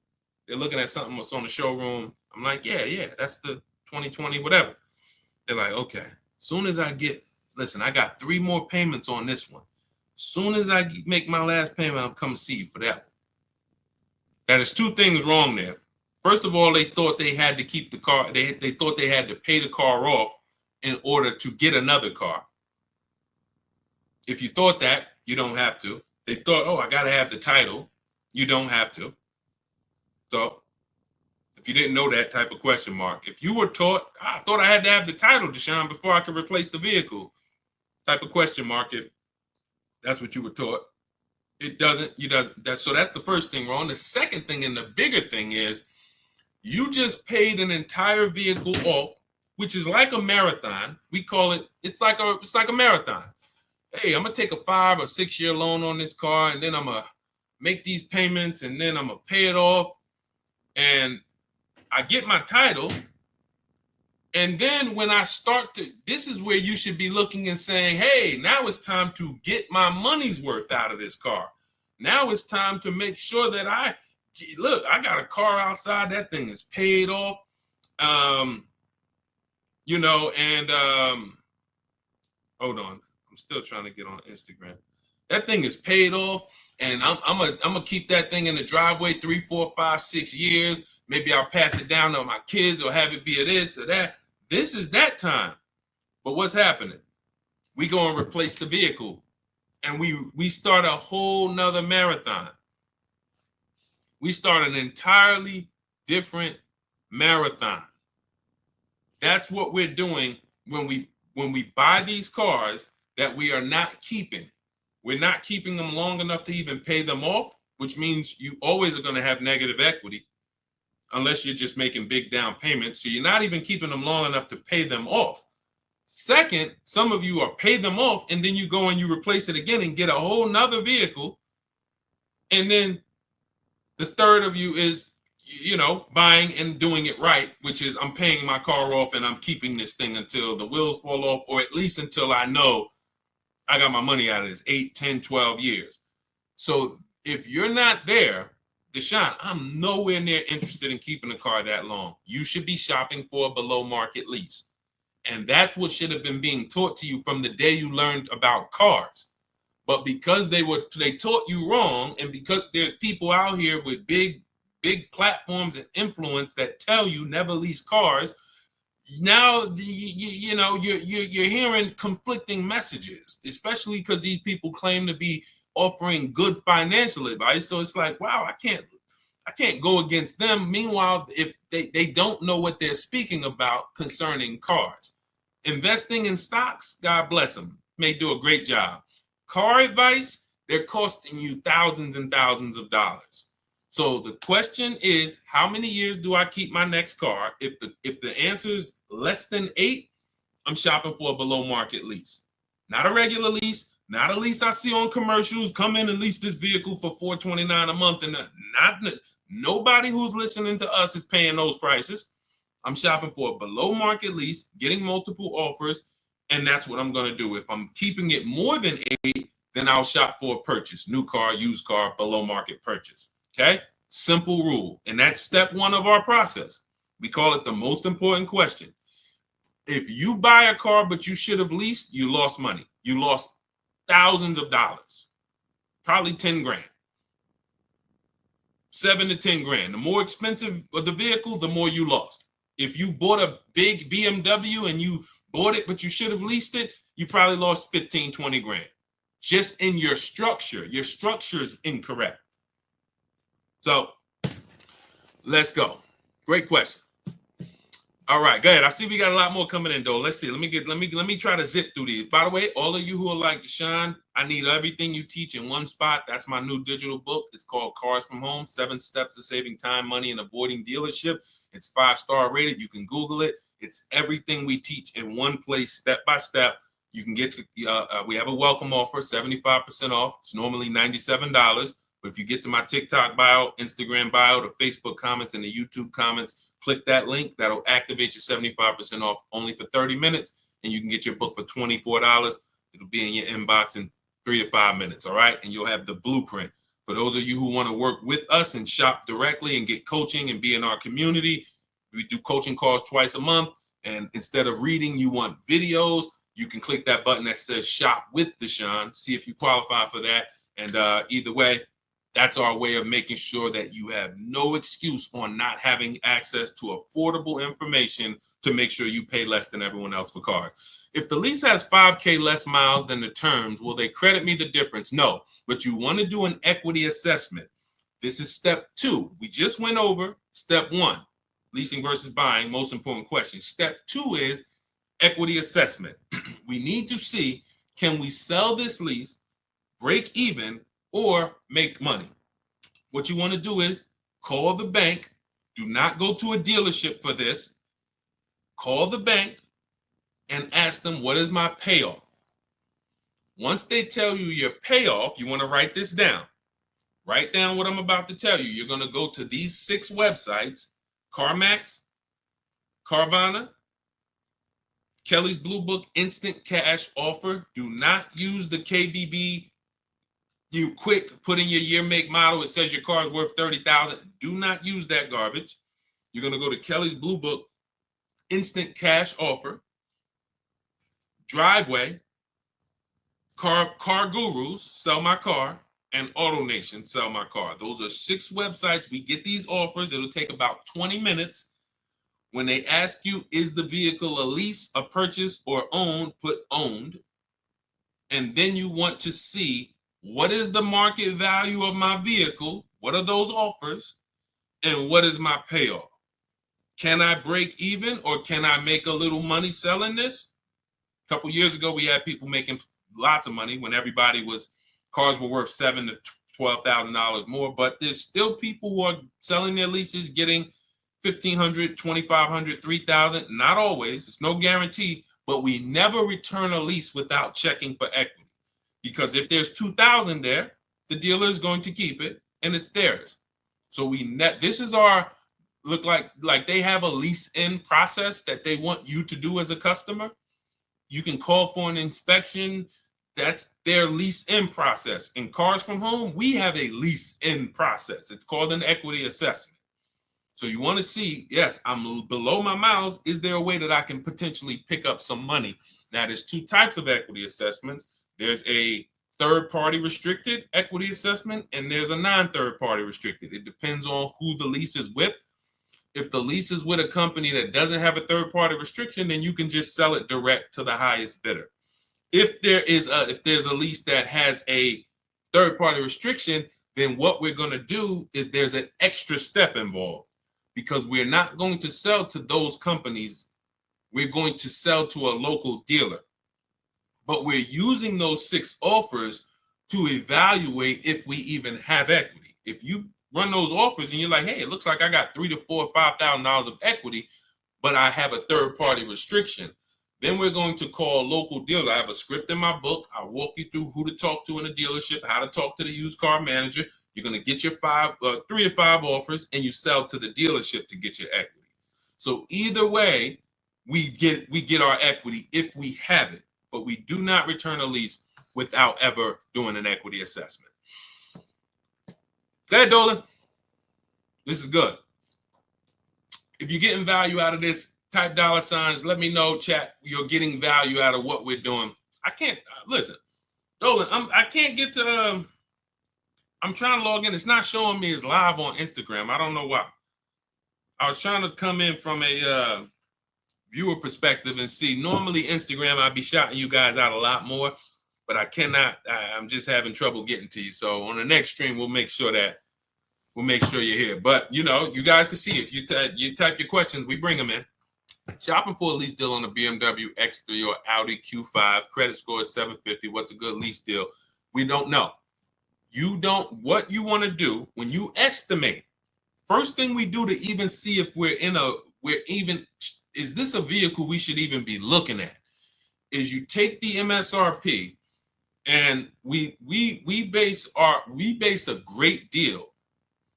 There's 3 types of leases: a steal, a great deal, and then it's time to chill. That's actually the verbiage that I use. Time to chill means, look, I like the vehicle, but next. Because what you have to understand about leasing, our system is going to make sure you find the dealer who is going to give you the biggest discount, because it's a numbers game. We have a system we call 25 to 5 for new cars and leases. We're going to connect with 25 dealers online from our house. Every car I get, I'm sitting right here, including the last one. Every car I get is from my living room or from my home office. So we're connecting with 25 dealers online to get at least 5 offers. We pick the best one. And then I have a calculator in my book and in our course where we put the offers in, and it tells you what to counter offer, because we never want to accept a deal without a counter offer. Now, once that's done, we know what the best deal is on that car. It's not going to be the same as the BMW. It's not going to be the same as the last vehicle or the Chevy. Every single vehicle has a different lease program. This is very important to understand. You cannot control the lease program. What is the lease program? The money factor, which is the interest rate from the bank, because you cannot use your own bank on the lease. The interest rate is let's stay on the interest rate. Dealers, the worst dealers, mark up the interest rate because you can't shop for it on your own. So they're going to do something we call padding the interest rate. Thanks for sharing, Jacqueline. I appreciate you. Shout out to the sharers. They're padding the interest rate. So they're going to leave themselves some negotiating room there. Then you have the residual value, and then you have any incentives, any rebates.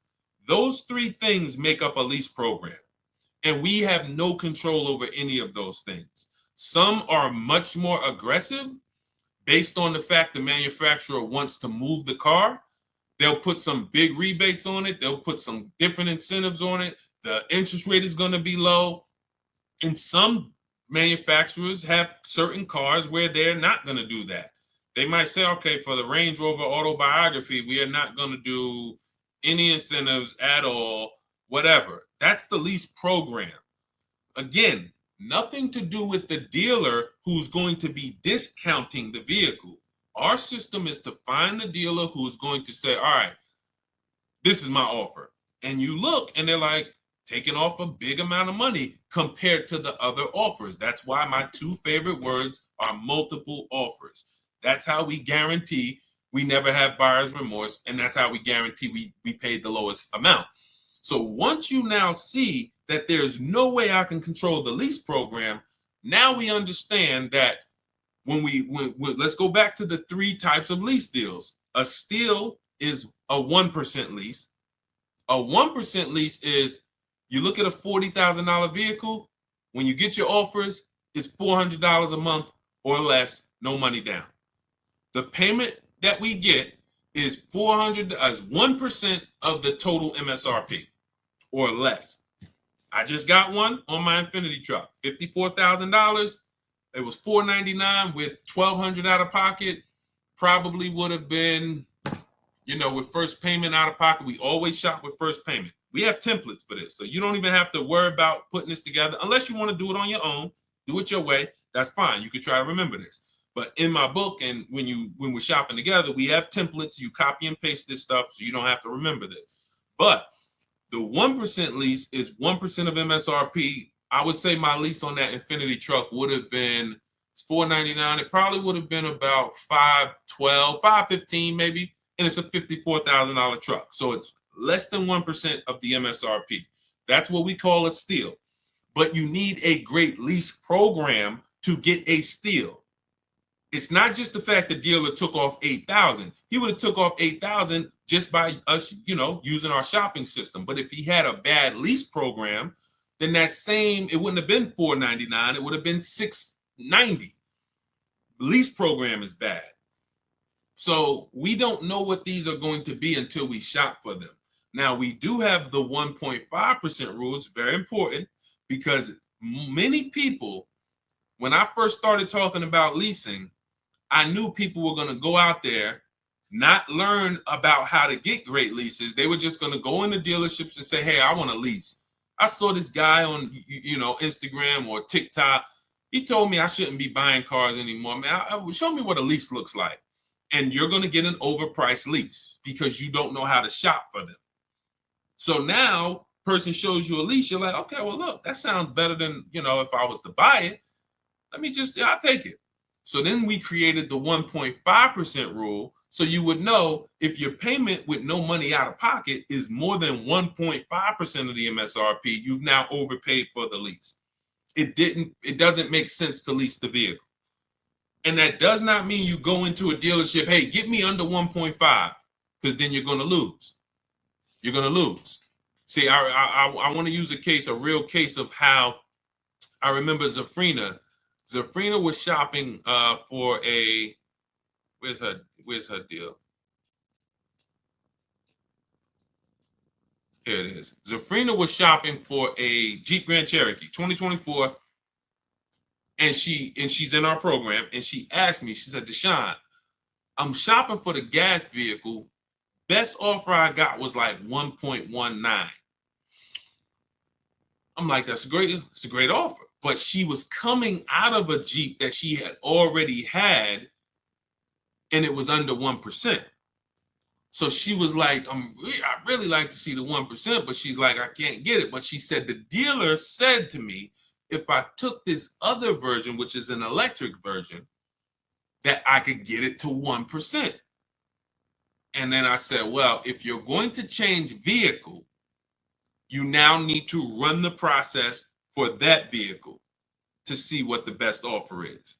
Don't let that dealer flip you from a regular one to an electric and then tell you, well, I'll get you to the 1%. No, run the offers now and see what the below market price is on the electric. She did it. It didn't take her more than a day. She hit me back in our group and she said, look, I picked this up, end up getting a 0.88% lease, $579 a month, $66,000 vehicle. That is why we never go in telling people, hey, get me to 1%, get me to 1.2, get me to 1.5. No, that is the way to overpay. We sit at home, we get our offers, we work the system, and then we let the best deal reveal itself.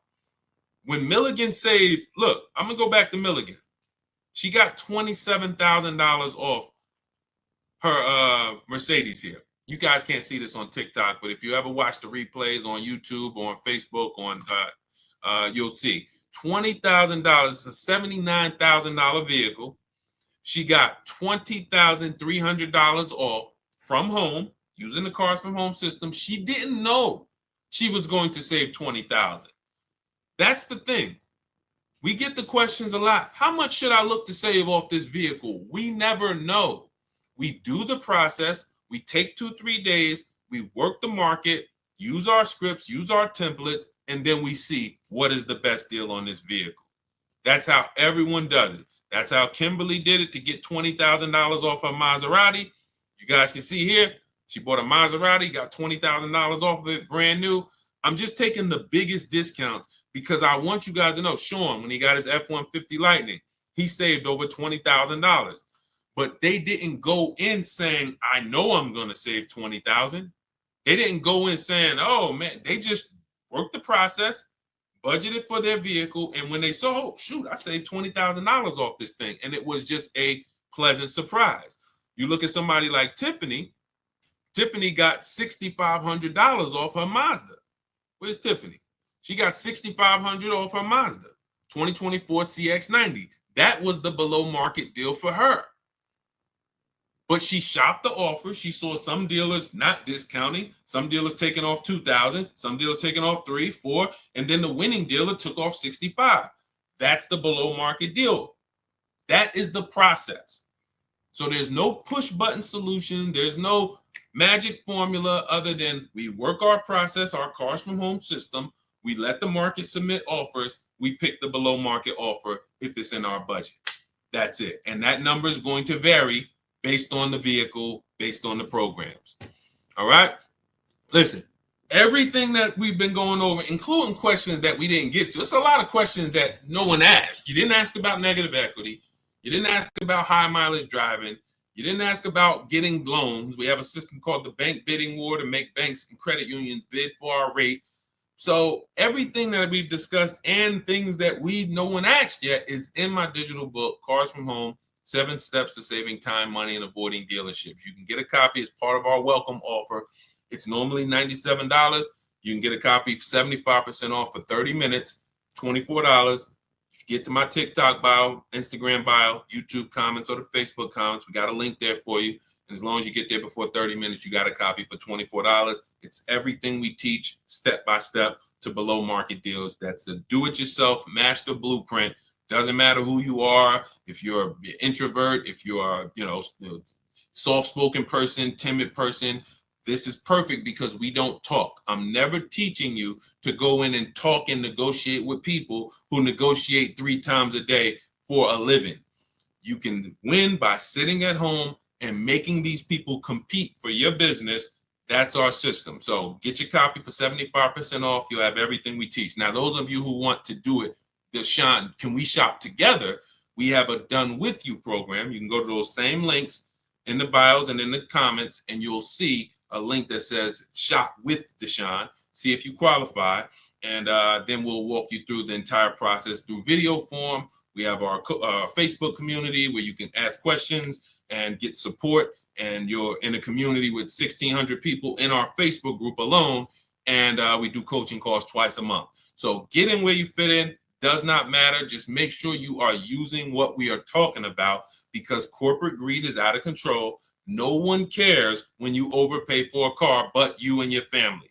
No one cares. The dealer doesn't care. The government doesn't care. There's no lawyer who's going to say, oh, man, wow, you paid how much? Man, I'm going to help you get that money back. Nobody cares. So we make sure we arm ourselves with the right information so that we make sure when we shake our hand and drive off in that new car, we guarantee we didn't leave any money on the table. That's what I want for you. So God bless you. I will check back in soon. We'll be, see you on another stream, and keep unlearning and relearning.